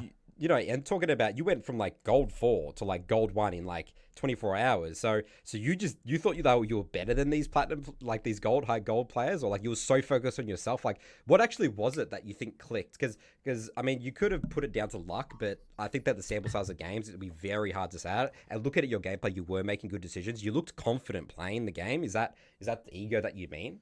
Yeah, I think that's the ego. It's like having the confidence to still commit to my game plan, regardless of how good the enemy team is. And it's like, I'm not being more timid about going and immediately doing Dragon because I see that they're doing a cross-map play on Grubs. I don't have to fear that. It doesn't matter if they're master. I should have an opportunity. The game is the game. Yes, the game is the game. And the same thing happens in Super Smash Bros. So, like, for an example, there's like this character, Marth, who's like very good at like grabbing and throwing. And specifically with Fox, you can just do it like a chain grab. You can just constantly pick up and throw this guy as much as you want. And what people say is like, you could be going against the best player in the world, but once that Fox is in the air, they're in the air. Like they are susceptible to getting grabbed. Like maybe they have more like tricks to getting out. But you know, facts are is like when someone is getting QERQ by me, they're stuck for 5 seconds. They're stuck for 5 seconds of their master. They're stuck for 5 seconds of their bronze. So I think it's like kind of throwing ranks out the window and just sticking to my game plan and not really caring about it. Because I was putting too much emphasis on like, oh, I have to stay away from this lane because they have a gold 2 player. And it's like, brother, they're fucking gold 2. It's fine. They're dead. I say this to lots of my coaching clients. I say, if you're ganking Faker right now in this lane state, he is dead.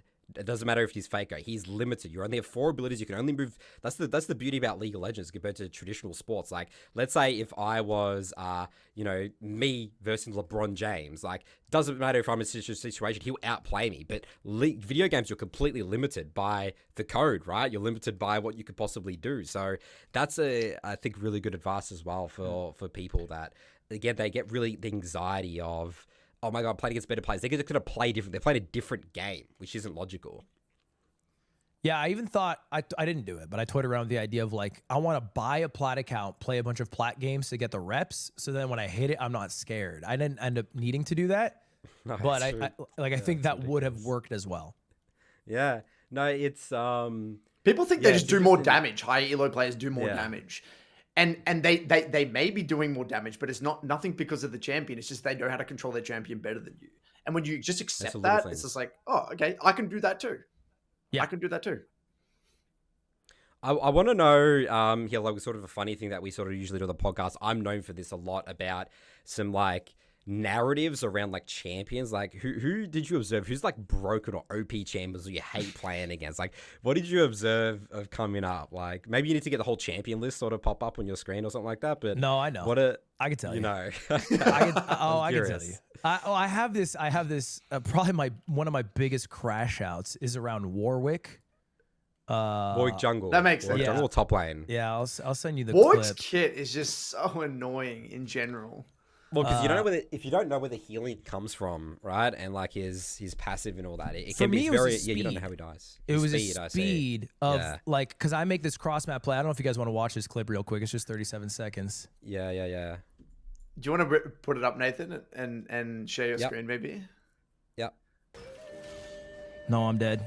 Warwick's here. Dude, he moves. Warwick is so broken! Fuck, what a shit fucking character. He's on the bottom of the map, and he closes the gap within seconds! It doesn't matter where we are! He's there! I wake up, he's there! I'm at lunch, he's there! I'm in bed with my girl! Guess who? Guess who? Fuck, I hate him.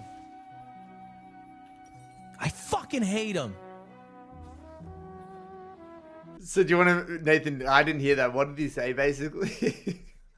Yeah, there was lots said here, but it was basically the movement speed is broken by concept. It's broken. Yeah, it was basically like no matter where I'm raging. I'm like Warwick. You know, it doesn't matter where I am. He's there. It's like I wake up, he's there. I'm in bed with my girl. Guess who? And it's because like I felt like anywhere I was, if I was making a cross map play, he would be there.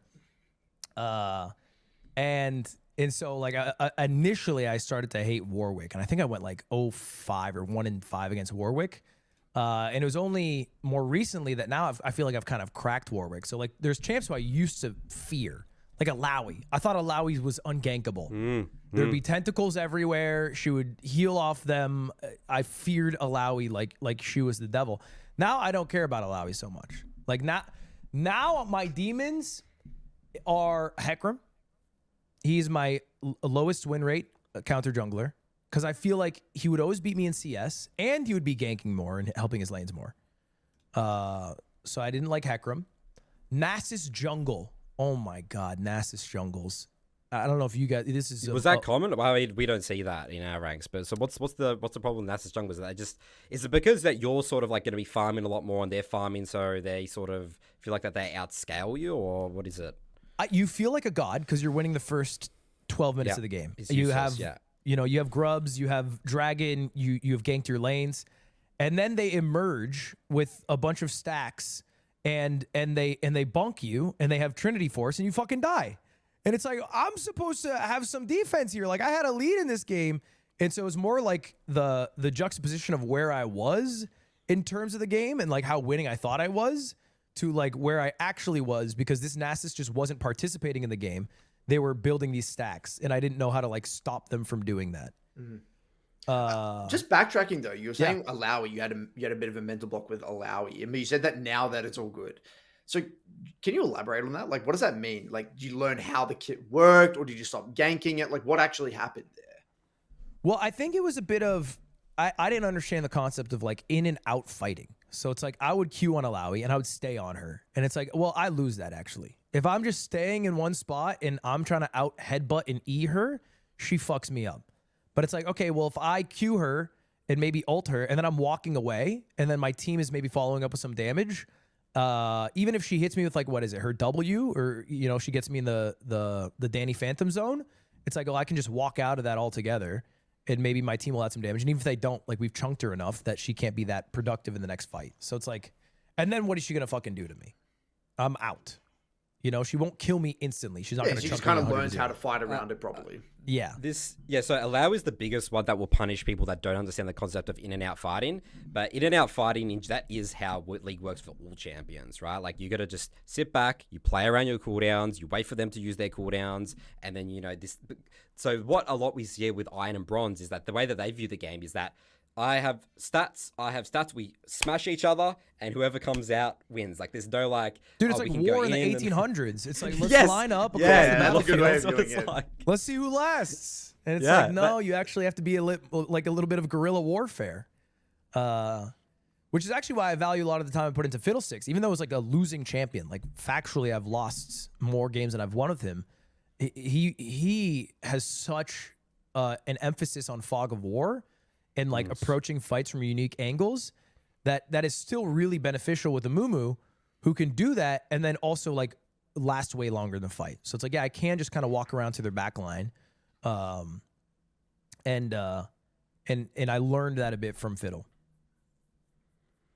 So my last question here before we jump into the VOD review is Faker is born in 94. We are all 95. We're all 29 years old. A lot of people would say, we're at the end of our gaming careers, the 20-year-olds, we're washed up gamers. What has this league climb sort of given you more confidence in your ability? Like, I'm not as bad as I thought. Or did you always have this confidence? You're always a beast? Do you think that you're getting to the end of your gaming years? No, it's not like I was a phenomenal gamer when I was young anyway. It's like true. There will be, 13-year-olds, 14-year-olds who have all the time in the world, who are absolutely cracked at every game you could possibly think of, like Fortnite or League or Valorant. Like they're going to be godlike. But I don't think that is necessarily a factor of age. It is a factor of like this game motivates them. They like it a lot and they have a lot of free time. That is mostly it. And now me in the position I'm in, I also have a lot of free time. Like, because technically, the reason I'm able to play 540 games is because that is like my job, so I can spend a good amount of time learning something. So I don't think it's much different. I think, actually I talked to Gotham Chess. I don't know if you know him. He's a chess creator. And we've done some stuff on the podcast about him. Yeah. Yeah. And I've talked to him before about like the difference in teaching adults and kids, and the way he described it is it wasn't like, kids were better at learning. They just had less insecurities about not knowing stuff. So if they were curious about something, they would ask a question, no matter how stupid the question might be. Like, why are we playing E4 first? Like, why is that the first move? And an adult would preface. They'd be like, this might be a stupid question, or like, I don't know if this like makes sense. But they're prefacing these questions. And so you have to imagine if they're prefacing these questions, there's probably a group of questions they're not even willing to ask because they're scared it'll come off as dumb. And so I ever since I heard him say that to me, take it as a challenge to ask dumb questions. Like I remember in my last coaching session with Perry, which is like a week ago, I'm asking like, okay, well, why is Flash so good? Like why is it so fucking good? Like because I flash in a spot. But your Twitch chat will be flaming you like, yeah, there's nobody's like this is like such an obvious question. Yeah, but you're not afraid to ask this question. I see. Yeah. No, because it's like, why is it so important to keep it? And it's a very good question. And I kind of learn. It's like, well, hey, it's unreactable, and like you're able to use it to like close a distance on a character that doesn't have a dash that you wouldn't normally be able to close. And it can be useful in opportunities to like clamp on their backline or if someone has dove on like your Lucian who's fed, like you can get over there quicker to stop. Like there's all these use cases, and so it's like, okay, it's an important thing to have. It's like, okay, I get it now. But like not even asking stupid questions or being willing to ask stupid questions, I think what stops people from growing. Not like your age is older, your muscles are slower. Like that's not LeBron James exists, Tom Brady exists. Like we're fucking 29. I think you hit your peak physicality at like 32 or 3. Like that ain't it. I think it's an insecurity. And is that Smash? Isn't there a Smash player, the Japanese dude? I think you're talking about the Mortal Kombat guy.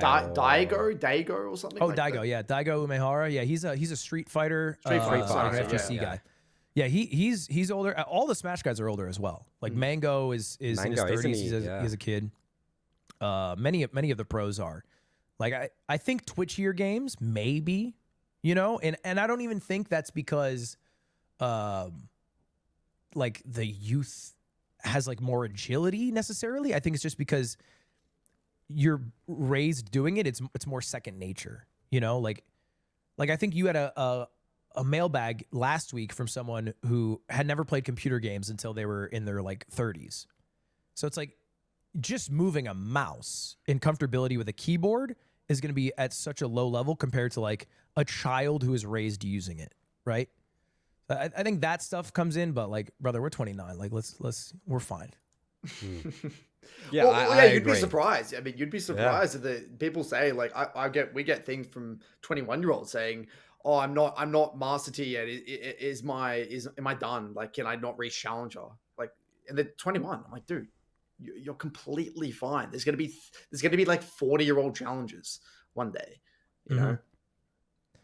Yeah, I think I think that might just be finding an answer outside of like the reality. It's like, is it my age? Is it something you can't control? And it's like, for the most part, it's almost always something you can control. 100%. Couldn't agree more. All right, let's get into some examples, Nathan.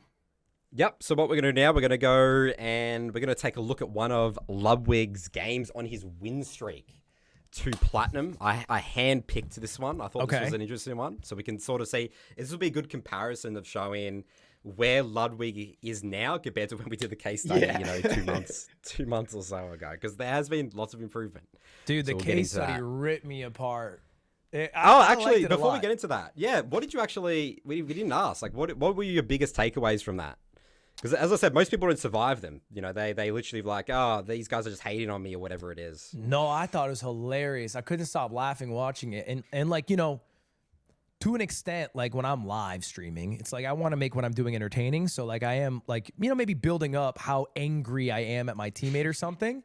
But it's like, there's not that much of a disconnect, Like, so if I'm calling them a terrorist, it's like maybe some part of me doesn't actually think they're a fucking terrorist, but I still am like annoyed at them. And it's like, oh, actually, it was me. Like I could have made different plays that entire time. And it was basically just a 2-hour lesson in accountability. Like that's fundamentally what the case study was. It's like you could be better here. Like this is all you, nobody else involved. And these teammates will never follow you to your future games. So like you might as well focus on those things. So I think it made me more accountable. All right, excellent. So let's take a look at Ludwig's accountability now, live in action. All right, so this game here, Ludwig, you're against a Shaco jungle. Again, this is the game where you're gold 2 at this point, 60 LP. This is your last day. You're 5-1. This is where your big win streak was happening. So talk me through about how your evolution of early game, by the way. Like you're doing a Raptors start now, which I'd say is a little bit more advanced. You sort of learn this, as obviously the intuitive things to start your buff.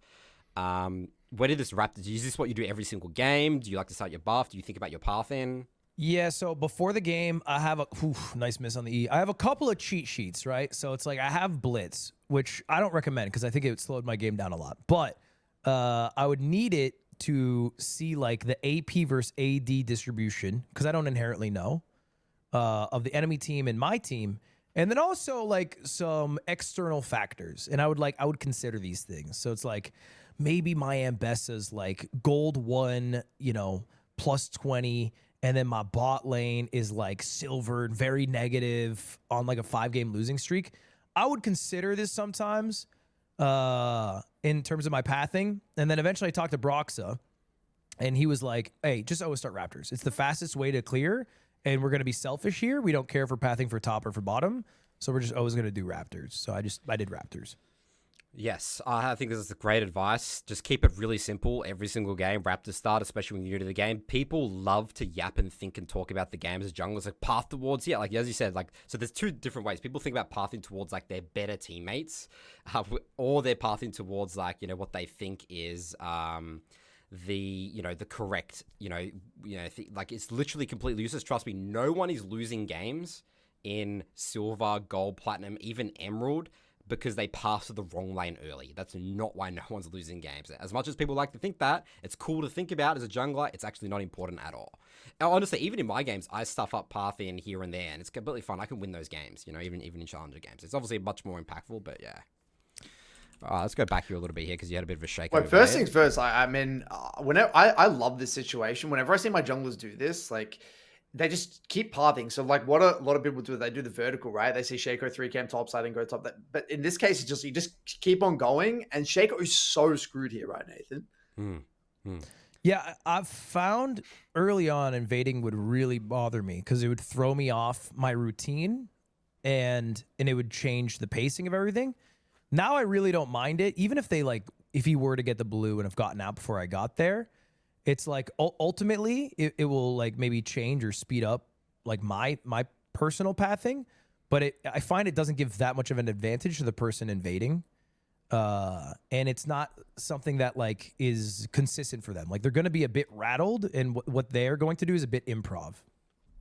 Yeah, the reason for that is that your camps are all going to be respawning way faster than his on the second respawn. So, like, and he has to waddle from here all the way back to here. So as long as your camps are off the map, but again, even if you took your blue buff, as you said, it actually doesn't matter. And he's just played a weird game, and you will know exactly where he is the entire game now because you basically know, where he starts. So yeah, that's as Curtis said. What a lot of the time junglers just sprint to there. Look, you're even pinging that Ludwig. You're literally tracking exactly where that's the very is now, impactful. Right? Yeah. Yeah, I think I pinged it at the start too with the Ambessa because I knew he was on his top camps. But it's like, again, one of my goals going into the game is track their jungler, and if I know my teammates aren't doing it because they like I can't expect them to. So it's like I just have to convey the information. If they die after the information's conveyed, it's on them. I don't care. So this is what you've been doing, what Broxer told you, right? The 8 camp clear, where you go back to your Raptors, Krugs, then recall, and then go to Wolves. Is that what you've been doing, Ludwig? Yeah, 8 camp clear, and then I would usually get Faded Ashes and Boots, and maybe a control ward if I'm on the map long enough or whatever. But generally just trying to get 1,200 gold here and contest Grubs, because after I back and get my Wolves and Grubs is going to be like up quite shortly, and I should be able to get level 6 on like the second Grub if I do this. Yes. Correct. Yes, it's very, very... That's why the 8 camp clear is very nice. So I don't know if you were doing this beforehand. I think you were in some of the case studies, but what a lot of people mess up with this 8 camp clear is they always gank after this instead of recalling. And this is one of the most game-losing things you can do as a jungler because you have no items, you're super weak, and you're just losing tempo of your camps again. Is this a mistake that you were making, or you just been stuck on the 8 camp insta-recall no matter what? After 8 insta recall, I was stuck on 6 camp clear ganking bot if I were on like maybe the other side and I started Raptors, and I found myself like, even though I understood like, hey, if it's not 80% chance, don't go for it, I was just kind of forcing shit. So that's why I liked the 8 camp, because I didn't have the opportunity to force it. Yes, you didn't have to. That's exactly right. Yeah. That's actually why I recommend it to new players as well, is because you're not going to ruin the game. That's the thing. So I think it's a little bit late here as well because Shaco slowed down my Wolves and Gromp time. Yeah. But yeah, nothing's gankable. I mean, you got a KO mid here, so I would not be ganking mid. Mid's full HP. So I love that you didn't force a gank here, Ludwig. That's so huge. Good again. Yeah. In jungle and I mean, in league, it's not about what you do; it's about what you don't do a lot of the time, and being comfortable not doing anything.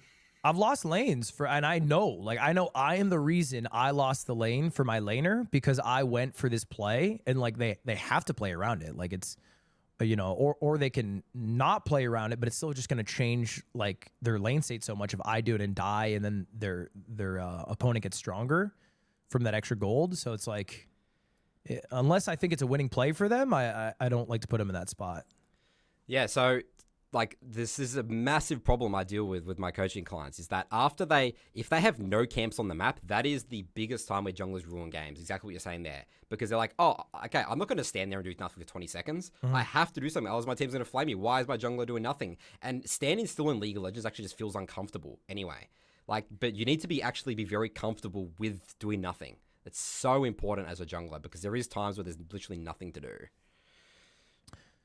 Yeah, and then here, I think it's like the easiest scrubs of all time because I saw. Yeah, the Checo's bot. Yeah. And I think even in this case, I think there might be an argument to like invading immediately. No. You'll do wanna grubs, get level especially with 6, the new right? season. Yeah, you want to get level 6. You won't get level 6 from the. I don't think his Raptors camp would be up now at this point. I think he would have done it. But this is good. You know, you rush level 6, which is hugely important for Amumu, obviously. Most junglers are, but yes. Yeah. I mean, it's like a pretty clear reference point for me. It's like, okay, if I get 6, I'm happy. I can start engaging like very obviously when my ult is up. And if it's not all up, I don't have to worry about fighting, which is also a great spot to be in. This actually looks like a very like archetypal win of yours, because I remember when I was watching some of your wins, the way you were winning is just not going to bullshit plays. The enemy jungler's running around and you're just... Your team's 0-3. Like, people are dying. Like, right now, a lot of people would be panicking right now, you know? Did I low-key just miss a Q on the Raptors? Or did he steal them? Looks like Shoko stole them. He stole them, yeah. Son of a bitch. Check Dragon. It's not on Dragon.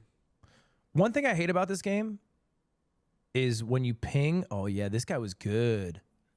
Look at that. Wow, I'm really surprised by that, actually. Yeah, it's good. Well played from Shoko. You traded your rare. grubs for the bot side. Yeah, that is rare, isn't it? And he warded this son of a bitch. And they're invading me. How do I get out of this? GOAT status. Look at that shit. So how would you review this, Nathan, out of interest? Like, if you go back to the grubs, Nathan, how would you review that whole sequence? You want to know how... so, when did Shaco was last Shako spotted? showed here. Yeah. I mean, they must have had a ward on grubs. Well, remember, it gets announced, right? So, sure. to everyone. So, but he's in the just time that I walk over, he did both? Well, you did Crab, right? Yeah, so, but yeah, it was very close, though. It was very close in terms of timing. So, honestly, you actually should have probably just gone and take his red buff here and maybe done a bit of a trade sides. But you might have missed it. I mean, you did see him. Yeah, I mean, he's quite low HP. What about just ganking top? Like, wouldn't it have been better here? Backing here. Nah, I don't gank top here because if I gank top, I lose my bot camps and dragon. I think actually going bot even to defend camps and go dragon is actually fine here anyway. They're just heavy trading top though. It's such a free kill. Isn't it? Nah, I'm strong, dude. No, I don't skip Scuttle here. I think this is completely fine. I mean, I guess you could. Yes, you definitely could skip Scuttle and defend your bot camps. But again, as you said, this is quite rare, Ludwig. I wouldn't see this very often. So honestly, it's not even the end of the world. It's completely fine. Like, as long as he isn't on dragon. All right, so we do your cool escape.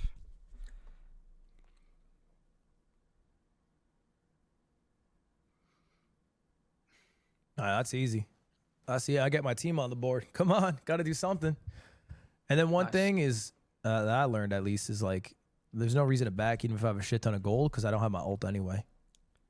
Yes. Yep. And also you don't have your item spike as well. So yeah, this is the time to do camps. Like the way you want to think about it is that you do play back to camps. Play back to camps. Yeah. This is a point. You do not have to recall hero. I think this is great. So we do some camps. Camps. And then I guess you can recall now. There's nothing really to do. Go back bot side. Your camps are spawning. Beautiful. Very structured game. You have 70 farm here almost at 9 minutes. Pretty good. Even though that's why I said that losing the Raptors and Krugs is not that bad because Ludwig here is on such good tempo anyway.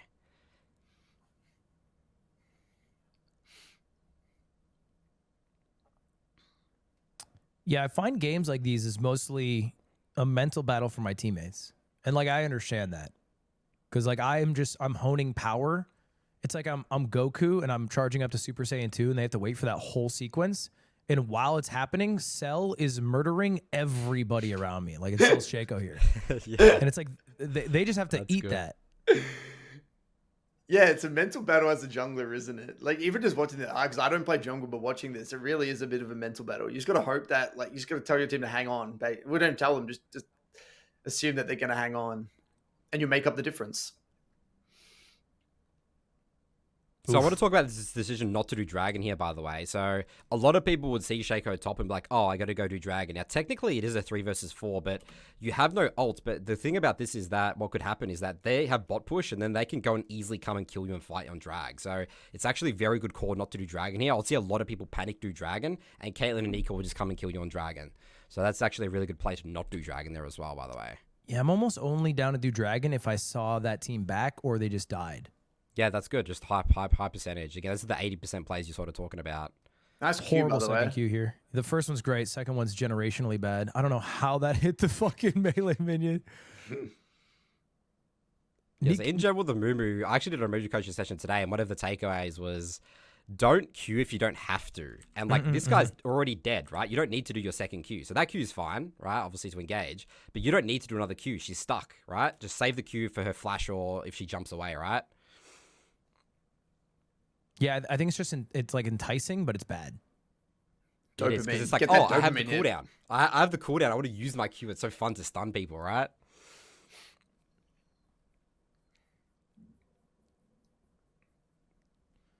Do I do drag here? I just skip that bitch. Ooh, interesting. Why do you skip it, Ludwig?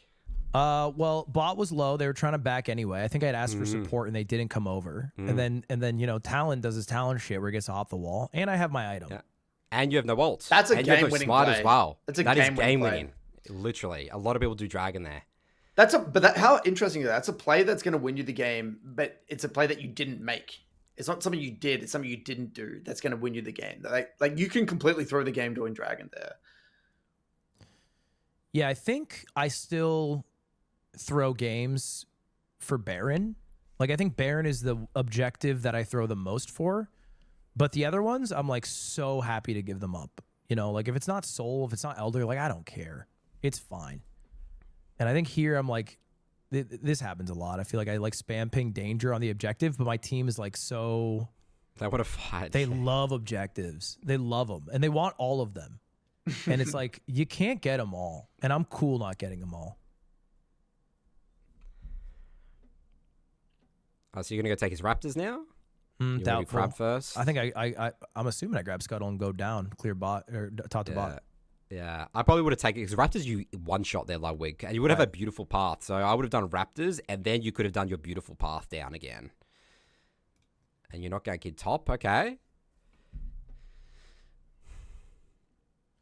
Yeah, so I honestly think that the top gank is I think it's fine to not top gank this at all. It's a full HP Maokai. Even if you kill Maokai, you're not going to really deny much for him. I mean, I guess you could, but again, I'm not too fussed about just keeping tempo and camps as well. Again, here there's no objective up, so even if you kill Maokai, you don't get any objective off it, and you're not going to get that tower. I think she's pinging me too. I'm just ignoring her ass. I think I'm much more averse to ganking. He gives me a freebie.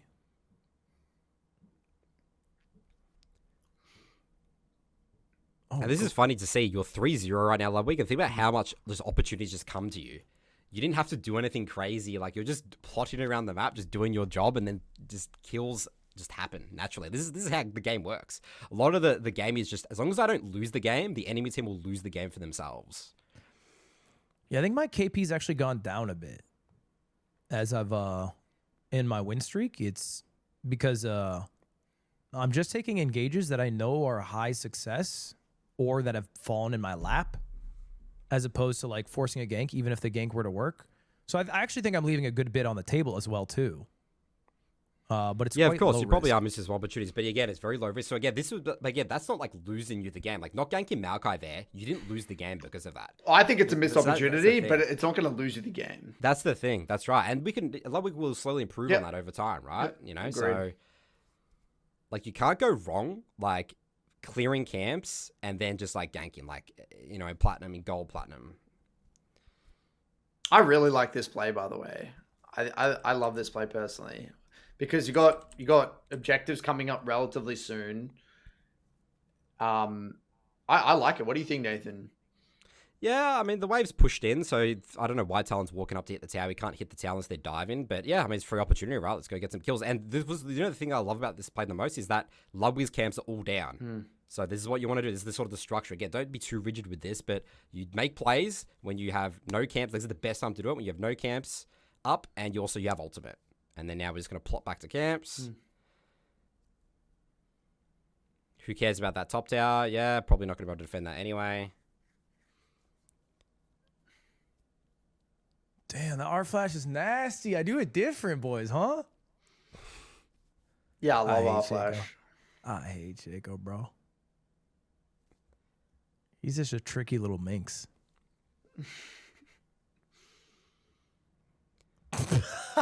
All right, we got to work on those crab cues there, love we? Dude, he's a deceptive crab. I won't lie. This turtle likes moving. I thought the Shaco trap was going to take that scuttle for a Yeah, that second. crab. That would have been a catastrophe. Back All right, into so you this. are running to this play. Okay, it's shouldn't. interesting. So typically you wouldn't go to this play. So what do you see here, Ludwig? What's going on? I don't. Me as a man now, I see 4 camps up, 5 about to be up. Probably when I get to bot, I see an easy 500 gold, and I'm sure I go back. I think I just waste time here. Do I go for this? No way. Nice Q on the box. Smart. 10 gold. Yeah, these are Yeah, just refinements. definitely. These are the great review points. This is what I tell people. I remember this. This Shaco plays it horribly. No? No way. That's Yeah, the real one. That's crazy. The real one No. played like a clone. And I That- didn't even Yeah, recognize. they did it backwards. What the fuck? They did it. Yeah, Oh no. Yeah. This guy's like overcomplicating the game, dude. I've never seen that before. I was like, what just happened? And then I What just kill his happened? clone because I don't even fucking recognize. I'm like, was it really that? I remember this game because I was after it. I was like, is Shaco the worst character ever? Because he just kept making these plays where he was trying to like triple mind check me, and I'm doing the level 1. I'm like C clone hit clone, and he's like, he'll think it's a clone, and then it's like, nope. Oh man, that's so funny. But that's actually something I see, you know how like that moment, by the way, like even you watching it, you feel uncomfortable, right? Because you feel like, oh, it's just like, I feel so slow. I feel like I'm not doing the right thing. Those are really good points to review. Like whenever you feel like you're behind, like you feel awkward, you feel like I just doesn't feel right. They're really, really great opportunities to investigate. Yeah, I think like on hindsight, I wish I would have just done my camps, and like obviously it works out because the Shaco played it like as bad as you can. What do you think? Do you remember what you're thinking here? Are you thinking about? Are you aware that Dragon's coming up in 30? Like what's going through your head here? Out of interest. I think in my mind, I want to clear these 2 camps, and I have my ult, and I'm very strong, and I'd like to fight somewhere, and I'm pretty indifferent whether that fight ends up being Rift Herald, and they've like maybe started it, or Dragon. It seems like maybe I'm more keen for Rift.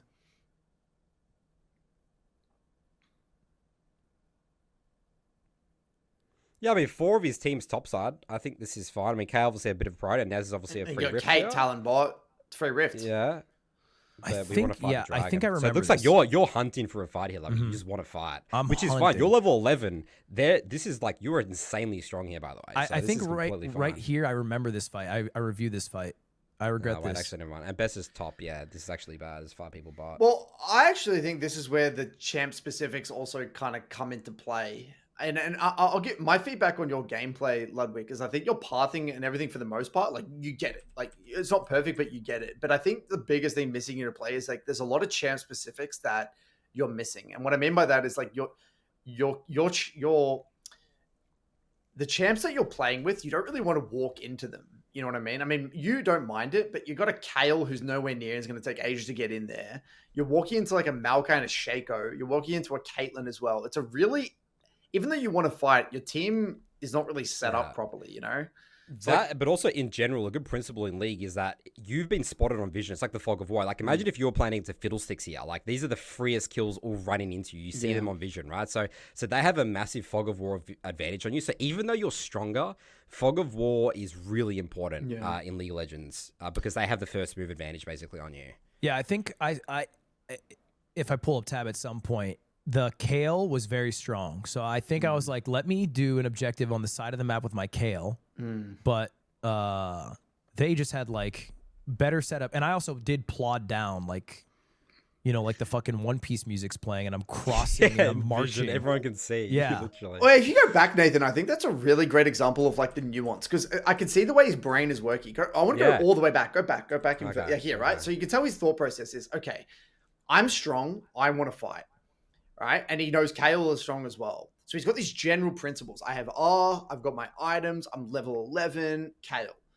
But then what happens is that the actual nuance of the game is that here in a moment, he's like, okay, there's an objective. But then Caitlyn and Talon are showing bot. So that specific amount of information should override those general principles and be like, wait, what the fuck? There's 2 bot. Let's just do Rift. Yeah, sure. That's away from Kale. That's not the reference point, right? But you need to like adapt. It's like, wait, what the hell? Talon and Kale, why are they 2 bot? That makes 0 sense. But that's it. You got to adapt. And now instead we've thought in this rigid way. And now this will work in the majority of the game, but in this specific instance, the general principles won't really get you across the line. Yeah, that's why I hate that advice where people say, you might have heard this Ludwig, where people say, don't play towards your losing lanes. It's like, yeah, but when your lanes are losing, if you're strong, they have a shutdown. They're going to be playing like a psychopath, the enemy team. So you can just come and get quick free kills, but you need to assess, like, what will I lose for that? Will I get 1v2'd? So there's those other factors. But yeah, you can't be too rigid with that way. But yeah, in general, playing around your strong members is great. I'm pretty rigid. Only because I want there to be like an 80% chance it works. So it's like, I think the opportunities where I do it is like they're literally hitting the tower with like 30% HP. And it's like, I know I can 1v1 this. But I try, if like, I call them losers. I'm quite harsh on them. It's like, okay, well, if I have some losers, I let them be losers. And I rely on them 0% to be able to like achieve some sort of success or kill or conversion. Yeah, so something to think about sometimes. You know, shutdowns are juicy to get sometimes in the game. But also him as well. He had a big bounty as well, which was he just gave that big bounty. Yeah, you don't want to give that away. That's right. So we're fighting without ulti Ludwig. Is that something you're looking at? You're looking at R cooldown. You just don't care because obviously everyone's quite low HP here. I think it's just Maokai low. We kill Maokai. Yeah. And I only see Maokai on the map until about now. And then I'm like, fuck it. We get him anyway. We're here. Nice Q. Yeah, no, and this is where this is what I'm saying, the champ specifics. So right there, right? If you go back to that initial engage, and again, Ludwig, if you're going to push, and this is something that even if you play a lane, right? Let's say you go to a fight like this and you're like, oh, I missed my Q. What the fuck happened there? My advice to you is you need to take a look at this instance, not through your lens, but through Maokai's lens. And ask yourself, if I was Maokai, what would I do here? And if you can't answer that question, well, that means you have a gap in knowledge. You need to go into practice, or you need to like understand that champion, because Maokai has the invulnerability with the W. So Maokai can avoid incoming shit. So here you're thinking, oh, it's a free target. I'm just going to Q, but he just W's through you and you're like, fuck, well, I just missed my Q. And then that is your biggest, like right now, when I look at your gameplay, you're so strong that you're kind of making up for it from your early games because they're clean, but your skirmishing is horrendous. Like your skirmishing is, I say to people, like people ask, what do you think about Ludwig? I'm like, he's really good early game, great jungle fundamentals, but your skirmishing from a laner's perspective, I coach mid lane, is I would say equivalent to bronze, probably silver 4, maybe. Well, that's high because Ludwig said he was Iron 4 top laner. Yeah, so. just in general, yeah, at a high level. Yeah. But if you can level up your skirmishing through that process of looking the game through other people's lenses and really try to understand that, you can make a lot of progress very quickly. Yeah, I think, I mean, that's 100% right. Like, I don't fucking know Maokai's W. Like, all I know about Maokai is he makes the trees start rolling through the forest. Yeah, that's his ult, yeah. Yeah, and that's my Maokai reference point, is like, watch out for the trees. And even with your teammates as well, by the way, because before, you know how you were talking about Kale, and you're talking about, oh, Kale's strong, I can play around her. Well, yeah, but if you think about Kale's kit, she has no gap closer. So if you go in, Kale and Amumu, like, they don't have the greatest synergy. They don't have the greatest synergy. It's like Kale's just gonna waddle along. Like, you got no. Amumu loves multi-threat divers, so I'm assuming you've had a lot of success with champs like Camille or like Galio and like other champs that are like going to be diving in with you together.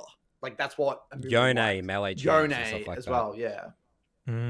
Yeah, I think Yasuo. Yeah, people who pop up, I think I'm good with. I love a good Maokai, to be Kai'Sa. honest. Yeah, even Maokai could because they're diving in, right? They want to go in Mm-hmm. together. Yeah, exactly right. Sloppy right there. But he's still in a good spot, right? He's still strong. He's still very strong. Yeah. How much do you think about your gold, Ludwig, in your inventory? So you got a lot of gold right now. Do you think about that in terms of you could get your Sunfire here, you could get some more items, you could like reset, spend your gold, and then come back to the Herald? Like, do you think about your item spikes much, or? Yeah, I think of it relatively. So I added a tool with maybe a week left because I didn't understand like what you look at to see people's strengths is what items they have, right? Because that's all that matters. It's not about their kills. If you pause on a tab screen, you'll see I have this tool that will show you the relative gold that someone has in the middle. So it's like, Maokai has 1,000 more gold value in her item slots than Ambessa. Which is an easier way because I can't tell. Like I know Leandry's, but I don't know what the fucking claw Shaco has next to Leandry's. Like, is that a full item?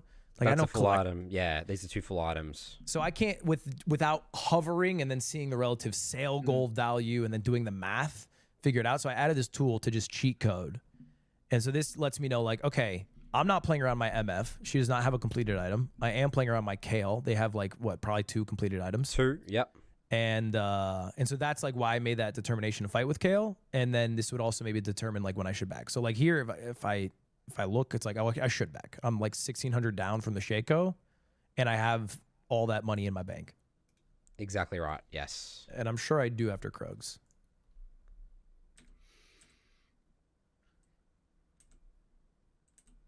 What an interesting tool. I've never seen that before. Yeah, I think it's probably bad like for growth long term because you probably should understand like not only the approximate item values but also like what the items are.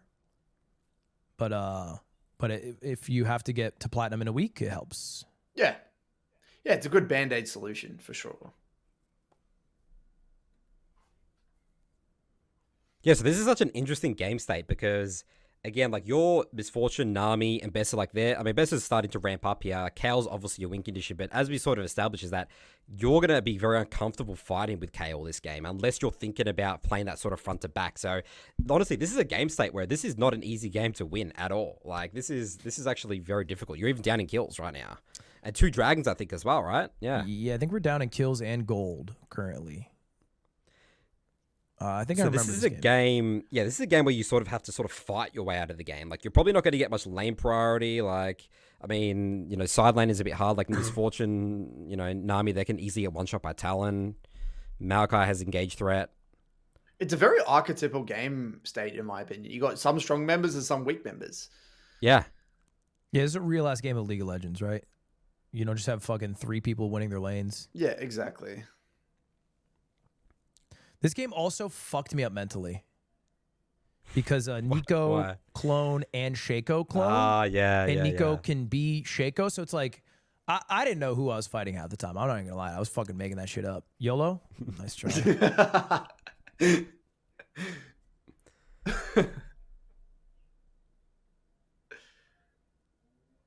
Oh, I like how you're looking for the Q on Kate. That's good target selection. Really good target selection there. Ignore the Maokai.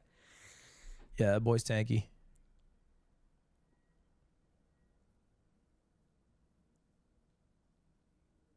Damn, he's tanky. He's a big boy. Oh, we get it done. That's a drag. I think that was also a great demonstration of the ease of execution of Amumu. Yes, that's right. As I said, he's just bro. going in. He's just going in. Yeah, which is cleaning up fights. Why I like him so much more than Fiddlesticks is because the drawback if you go in poorly with Fiddles, you die. Amumu, you can just kind of walk out. Oh, we're dead here though, huh? You got Flash. I'm thinking about something here. Are we gonna flash? You can probably flash over the and kill someone. I get my kills first. I get my kills first. Damn. He can't lose. This was such a hilarious skirmish. That's the craziest thing I've ever seen in my life. This is the reality. This is what League of Legends This is is what like. League Right? is. Yeah, it's a mess. And again, this is a gold 2 game. Yeah, I think the whole time I'm understanding I have flash, I could leave the pit, but I'm not that scared of Nico. Like, Nico's not going to be the one to fucking take me out of the pit. So I think I'm waiting for a reason to flash out of the pit. Yep, I think it was reasonable. All right, so like we got the gold problem again. We got a lot of gold. We're sitting on a lot of gold again. I think Probably good should be players spending sit on that. gold. You think good players sit on No. gold? Okay. I think good players don't back that often. I think they prioritize being on the map. I think in this specific instance, I should have backed instantly. There's a rule that Nathan and I say: gold doesn't mean shit until you spend it. That's right. It's useless. Yeah, but another kill on the Caitlyn, another kill on the Maokai. Don't mind if I do. You know what I mean? I don't have that tempo if I back there, boys. I don't have that tempo. Oh man. No, that it is true, but I think I had more success backing a bit less. Well, again, it depends on your windows, right? So it's like, so right now, obviously all these random things happen, right? But right now, there's actually nothing to do. Like, you're not going to do Baron. Your team's on the map. They have to push waves. So this is actually the perfect time to back. There's no better time right now to back because Baron's the next objective. So you want to be as strong as possible for Baron because you see what happens here, Ludwig, where you, even though you get these kills, You want a base. you guys can't do Baron because you want a base. Yeah, no and now you're desynced with your team. That's right. And now your team will go, they'll make a play, they'll die, and you will be stuck in base. So that's why resetting, it's not even just about the spending gold, it's about the tempo as well of the game. Yeah, I'm almost positive I'm sucking myself off for that insanely long skirmish on drag and then trying to mindlessly clear my top camps. And having a swig of beer. Yeah. Happens that they're fucking there. So this is good. You skip camps, you sprint towards the fight here. This is a good time to skip camps now as well.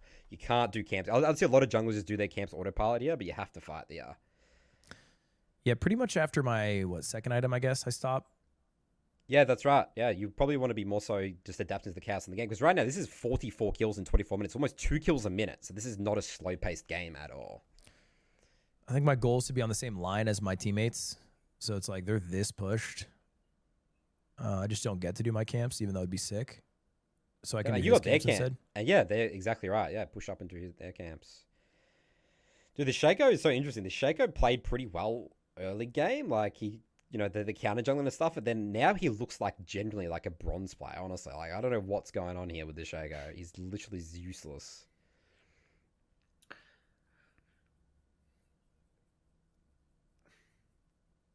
I see a lot of in a lot of my coaching sessions in this elo bracket, a lot of missed Baron opportunities. And it's something I commonly see. Like if you go back, Nathan, to the all the way back, like after they killed the Talon. Yeah, like you'd be spamming a Baron now. You could just do Baron here, right? You got everyone's dead. Like you can tank it really easily. You don't have to. Scary. Yeah, you don't have scary. to. You don't have to. I think it's completely reasonable to not do it. But I just, as an general observation, something I've noticed, like especially if you're getting into like the mid game, you start racking up 2 or 3 kills. Like you can burn Baron pretty quickly. Now, yes, it's scary, but just something to keep an eye on. There is typically going to be quite a few opportunities. I think I'm very comfortable doing Baron like instantly, even if all 5 are on the map. If I'm seeing Shaco like bot or like their jungler bot, all the jungler's dead. Yeah, you don't want to flip a smite. Because I think I'm horrible. Like I think I'm 70-30 losing smite fights, like on insane smite steals, and that's just like demoralizing. Yeah, fair enough. This is me individually ulting a Nico because I'm like, this is 2 people. It's not. Yeah, it looks like it's 2 one. people. Yeah. This is me hitting a Shaco clone because I don't fucking know how this bitch works. Yeah. With the Shaco clone, you got something as well. If they're right next to each other, the Shaco clone's squishier, so you'll know which one's a clone. You have overestimated my mental stack. I would never know. I would never know in a billion years. It's not easy against a good Shaco. It's not easy.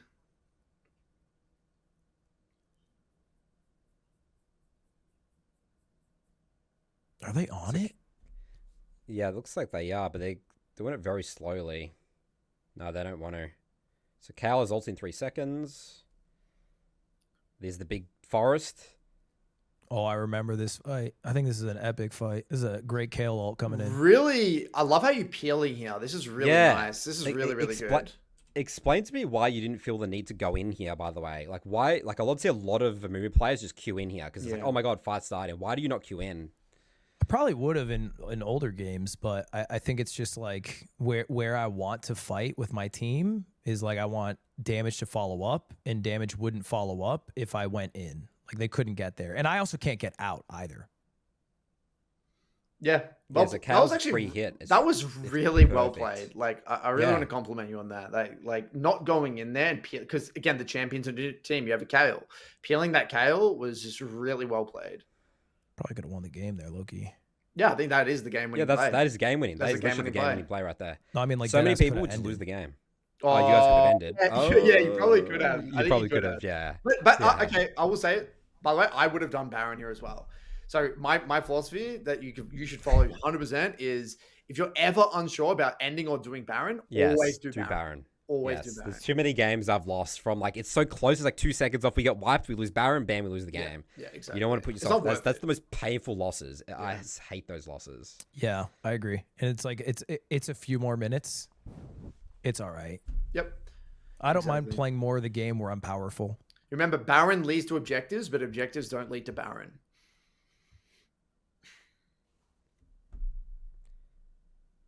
All right, we're going to be very interested to see how many camps you do before you recall here, Ludwig, because again, your team's all basing together.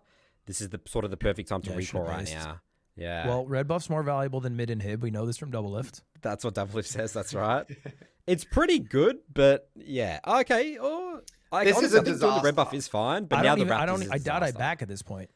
No, even red buff is bad, Nathan. Yeah. I mean, your team still look at the map though, Curtis. Though, like Abessa and MF haven't recalled yet, so like it's not the end of the world. But yeah, I could also see an argument as all skipping red. Like, who cares about the red? Get on the map with Kale. Yeah, because Kale needs to start con. smashing top. Yeah. And Kale needs to start smashing top, and you need to help. So desynced with Kale. Yeah, this is a disaster. You might actually add time to the game here, to be honest, if Kale dies. Because what will happen here now, Ludwig, Kale gets killed here. And then you're off the map. Yeah. Again, your base timers. I mean, she's so far ahead, it probably won't happen. But like in another game, they get caught on top wave right now. You guys are completely desynced, and then you just waste your Baron. And I wouldn't even do Wolf Camp here as well. You're level 16. You're gonna win the game here. You have to help Kale and here and Abessa. So you see what happens here now? Exactly what we said is happening. Yeah. Oh no. Nightmare. And I think they just win this shit though, low-key. Yeah, I think she's too strong. Yeah. She's really strong. But you could have easily again the game. That's right. Yeah. So again, so this is a really good VOD here. It's like again, like this is sort of just showing the sort of level of the gold game. It's like you can get away with like a lot of like these things, but like some games, even in your current elo, you're not going to get away with it. Some games your KO just would die there or get caught or something like that, or talking about that Shaco, that weird Shaco situation. Like you should never have died there. You lost some on camps. I think this is this VOD shows. I think highlights.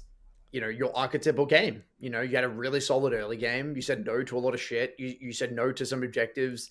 You followed a really good, like kind of rigid game plan that's going to work, high percentage gameplay. But then there's room for like your details, like some of your missed resets, some of your skirmishing is questionable, and there's some potential missed opportunities. But a really good game, pretty solid game. Yeah, and those are the things that I think are harder to review. Like, I reviewed this game after I remember, and I looked at specifically the fight where I went down to Dragon and came to the conclusion. It's like, oh, we just do Rift Herald. Yep. Which I think we came to here, but I don't think I came to the conclusion like, oh, I shouldn't do my red buff and Raptor after doing Baron Dragon. Because I think that's a harder thing to review by yourself. I'll give you a tip for that one, Ludwig, though. There's something you can use, right? So go back, Nathan. Go back to that play, where like Kale like gets engaged on top. Where was it? Okay. So go back a little bit. So the way you would actually identify this, Ludwig, right? If there's a team fight that you're late to, you should question that. If there's a major team fight in mid game and you're not there, the question you should ask yourself is did my team just get caught, or why was I not here? Like, why was I late? And then you go back. This is what we call the reverse engineering technique. So you would go back in time. You say to yourself, okay, well, what led to this? And then you would eventually realize, I didn't sync up my reset with my Kale. So basically, you go to the moment in the game that this is why we talk about emotions. That felt uncomfortable, right? Your Kale getting engagement on topside while you're waddling out of base. That feels like shit. It's like, okay, start with the emotion at a high level. Use it as the red flag, the glaring red light. Like, okay, I'm going to investigate that. Reverse engineer what went wrong. And then you can what principle am I not following? Okay, fuck yeah, I didn't play around my win con, or I didn't sync my reset, whatever the hell it is. So that's something you can use. Now, it's a bit harder here, to be fair, because your KO just smurfed and you won the fight anyway. It's a lot easier when they just die and you just it's like, oh shit, okay, that's obvious. Yeah, that was probably an obvious point. Yeah, but just something to keep in mind that can work. Yeah. I feel like also I just shouldn't have even... Like, I should have backed with her, and then if I didn't, I just can't even back. Because what I got is, like, a Giant's Belt and then swapped out Bramble Vest for the Oblivion Orb. Yeah, it's pretty useless items. Yeah. That is just, like, not going to be a game changer in the fight. It took me 15 seconds to look up Oblivion Orb. That's just not what's going to matter in the fight. I don't think I've ever seen that. Swapping the Bramble for Oblivion. I'm sure it's just someone in my chat yelling at me, being like, "You can't, Bramble's so bad here." And I'm like, all right, fine. Cool. Man. Yeah, it genuinely doesn't matter. All right. Well, that's it for... Wait, does it not? What do you mean? I understood as Bramble's what you get when they have healing stuff from AD damage, and Oblivion's what you get for healing stuff with AP damage. No, so the way that the way that it works is that Bramble, if you get hit by anything, they get Grievous wounds. The Grievous wounds on them, but this is for when the AP one is for when you do damage. Yeah. So like as a tank, generally you're going to be the one getting hit, right? So the Thormel, the Bramble Vest is probably a bit more better. Wait, so but Oblivion if you're Orb playing, if you're hitting it heals you? No. If you're hitting it, applies the Grievous. So Grievous wounds, right, reduces healing, right? And so Bramble Vest is that when they're hitting you, it applies it on them. But Oblivion Orb is just when you deal damage to someone, it applies it. So that you like an ADC would get Oblivion Orb, and then like a tank would get like... Oh no, it is for AP people, like champs like Malzahar and all that sort of stuff. Yeah, mages typically. I see. But in this game, honestly, it's so negligible because you're going to be at the front line and everyone's going to be hitting you. So you're probably going to be applying Grievous wounds to everyone. Anyway. Yeah, Bramble would be better. Correct. Yes, yeah. Bramble in this game, in my opinion. Yeah. But it's like a 1% of a 1% over 1%. That's right. Correct. We could talk about this all day, but no, you can't stack them. That's right. Yeah, you only get one. And also, the only other thing you need to know about that is that there's no benefit of upgrading the Oblivion Orb to Morello. It's like you still get the same amount of healing reduction. Yeah. Grievous wounds, yeah, healing the reduction, yeah. That's why you commonly see people sit on Orb or something. Right. Okay, all right, well, that's our yeah, again. Impressive. You know, you wanted to do 10 to 12. And again, like the decisions not to say things that you would have said, like in that case study, you were running and just ganking things and just camps were up all the time. You know, most of this game, your camps were all down, except for maybe that one time where you went to that random shaker, right? And that shows, right? And you know, the way that you're playing here is, you know, your goal 2 here, this is what got you to plat on the insane win streak. So it definitely makes sense. We're not confused, scratch your head. I don't think you got lucky at all, Ludwig. Like, you won this game from a couple of decisions. Not to do Dragon, the way you played that Kale fight, that's not luck. No. Yeah, this game felt great. This the whole climb felt great. Like the last few days, I felt very at peace regardless of the outcome. And I think it reflected in the gameplay. I'm looking at this game to see, just out of curiosity. Yeah, we were down like the entire game. I'm looking from minute 1 to 24. We had a gold disadvantage. That's right. We were down 3,000 gold at the worst, and then just came back. Hell yeah, dude. Yeah, League's a fun game, man. It can be a fun game when you get there in the end. When you start to understand what's going on. Yeah. Well, also as well, like Ludwig, you're probably still at a bit of a high. You're still doing, you know, you finished your victory lap. You've collected your bets. Everyone, you proved all the doubters wrong, right? So yeah, so I guess that sort of wraps up the episode there, Ludwig. Any sort of comments? Any shout outs? Any final shout outs? Any wise wisdoms, advice to your Twitch chat? People looking to pick up League? Maybe even other streamers that want to do this challenge? Well, I would shout out my BBCers, shout out Perry, shout out Broxa, shout out the League community, because I had many people reach out, a lot of great content creators are like they just make free resources that are so invaluable to learning a game, which is like very daunting to learn. You know, like 100 whatever the fuck 70 champions. It's like that is a big task to swallow. And it's only made feasible, like genuinely only made feasible by the creators around it. Like Riot has not made the content to understand how these champs work. Like their page to explain Ambessa is useless relative to like the video content made. So I think that's what makes something like this feasible, at least in the timeline I had to do it. And then I guess for people who play the game, you know, I would hesitate to like, I mean, if someone were to look at my climb, like, you know, I think it's still worth like one, understanding this is doable by literally anyone. It's been done for many years before me. It'll be done for many years after me, much more impressively too, right? Like I went iron to plat. There's people who go iron to diamond in like similar time frames. I'm sure of it. But also too, like I'm in a position where I can play 540 games in a season, and that's my job. So it's like, you know, like matching your expectations to what you're able to do. And then it's like, and then also, if I play top lane, I'm iron 4. So it's like, you know, like I hit it, but I hit it very specifically. Amumu jungle, min-maxing what I could to focus on what I was trying to achieve with this plat. There's nothing wrong with that. I agree. But I think people would like put themselves down. They would like try to find a comparison to like be like, fuck, Ludwig got this. It must be because like this, you know, 5-hour coaching session, or it must be because like he has more time to play. And it's like, well, you probably can do the same exact thing I did. It might not be the same timeline, right? But like, I'm not like uniquely gifted at gaming. I'm just like, I think, determined enough to like keep pushing, and obviously like use the resources I could to get better, which if you're listening to this podcast, I think you're off to a great start. Fuck yeah. All right. Awesome. Love it. Well, thanks for coming on, Ludwig. This was, again, I love sort of seeing you, you know, obviously achieve this goal. But we sort of, I guess, used you as a bit of a test subject, Ludwig, like case study. We wanted to see what the new player experience was like. That's what a lot of our questions were like. Because, yeah, and you streamed everything, which is just so Pretty much, yeah. awesome. Because a lot of people hide. Like no one sees what an iron to plat journey actually looks like.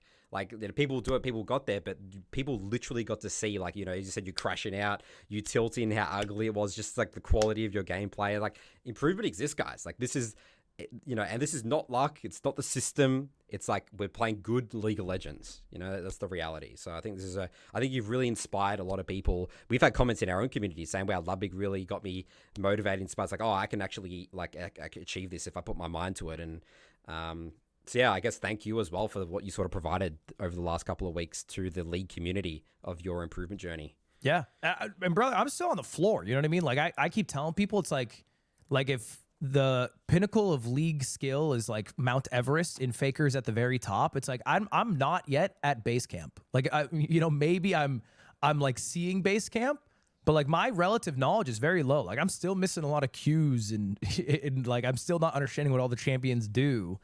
But it's like I understand how to win a game with this one character in this one role, and that's like what I have learned, which is a very small amount to learn. And if the goal is like, you know, join Faker on top of the mountain, it's like, brother, I got a long way to go. I'm just, you know, I'm just good at I'm good at this one thing. Just chipping I'm okay away. at this one thing. Yeah. Awesome. All right. Well, that wraps up our Ludwig case study follow-up episode. Good work, guys. Let's keep on improving 3-block process champion mastery. We'll see you guys for our episode next week.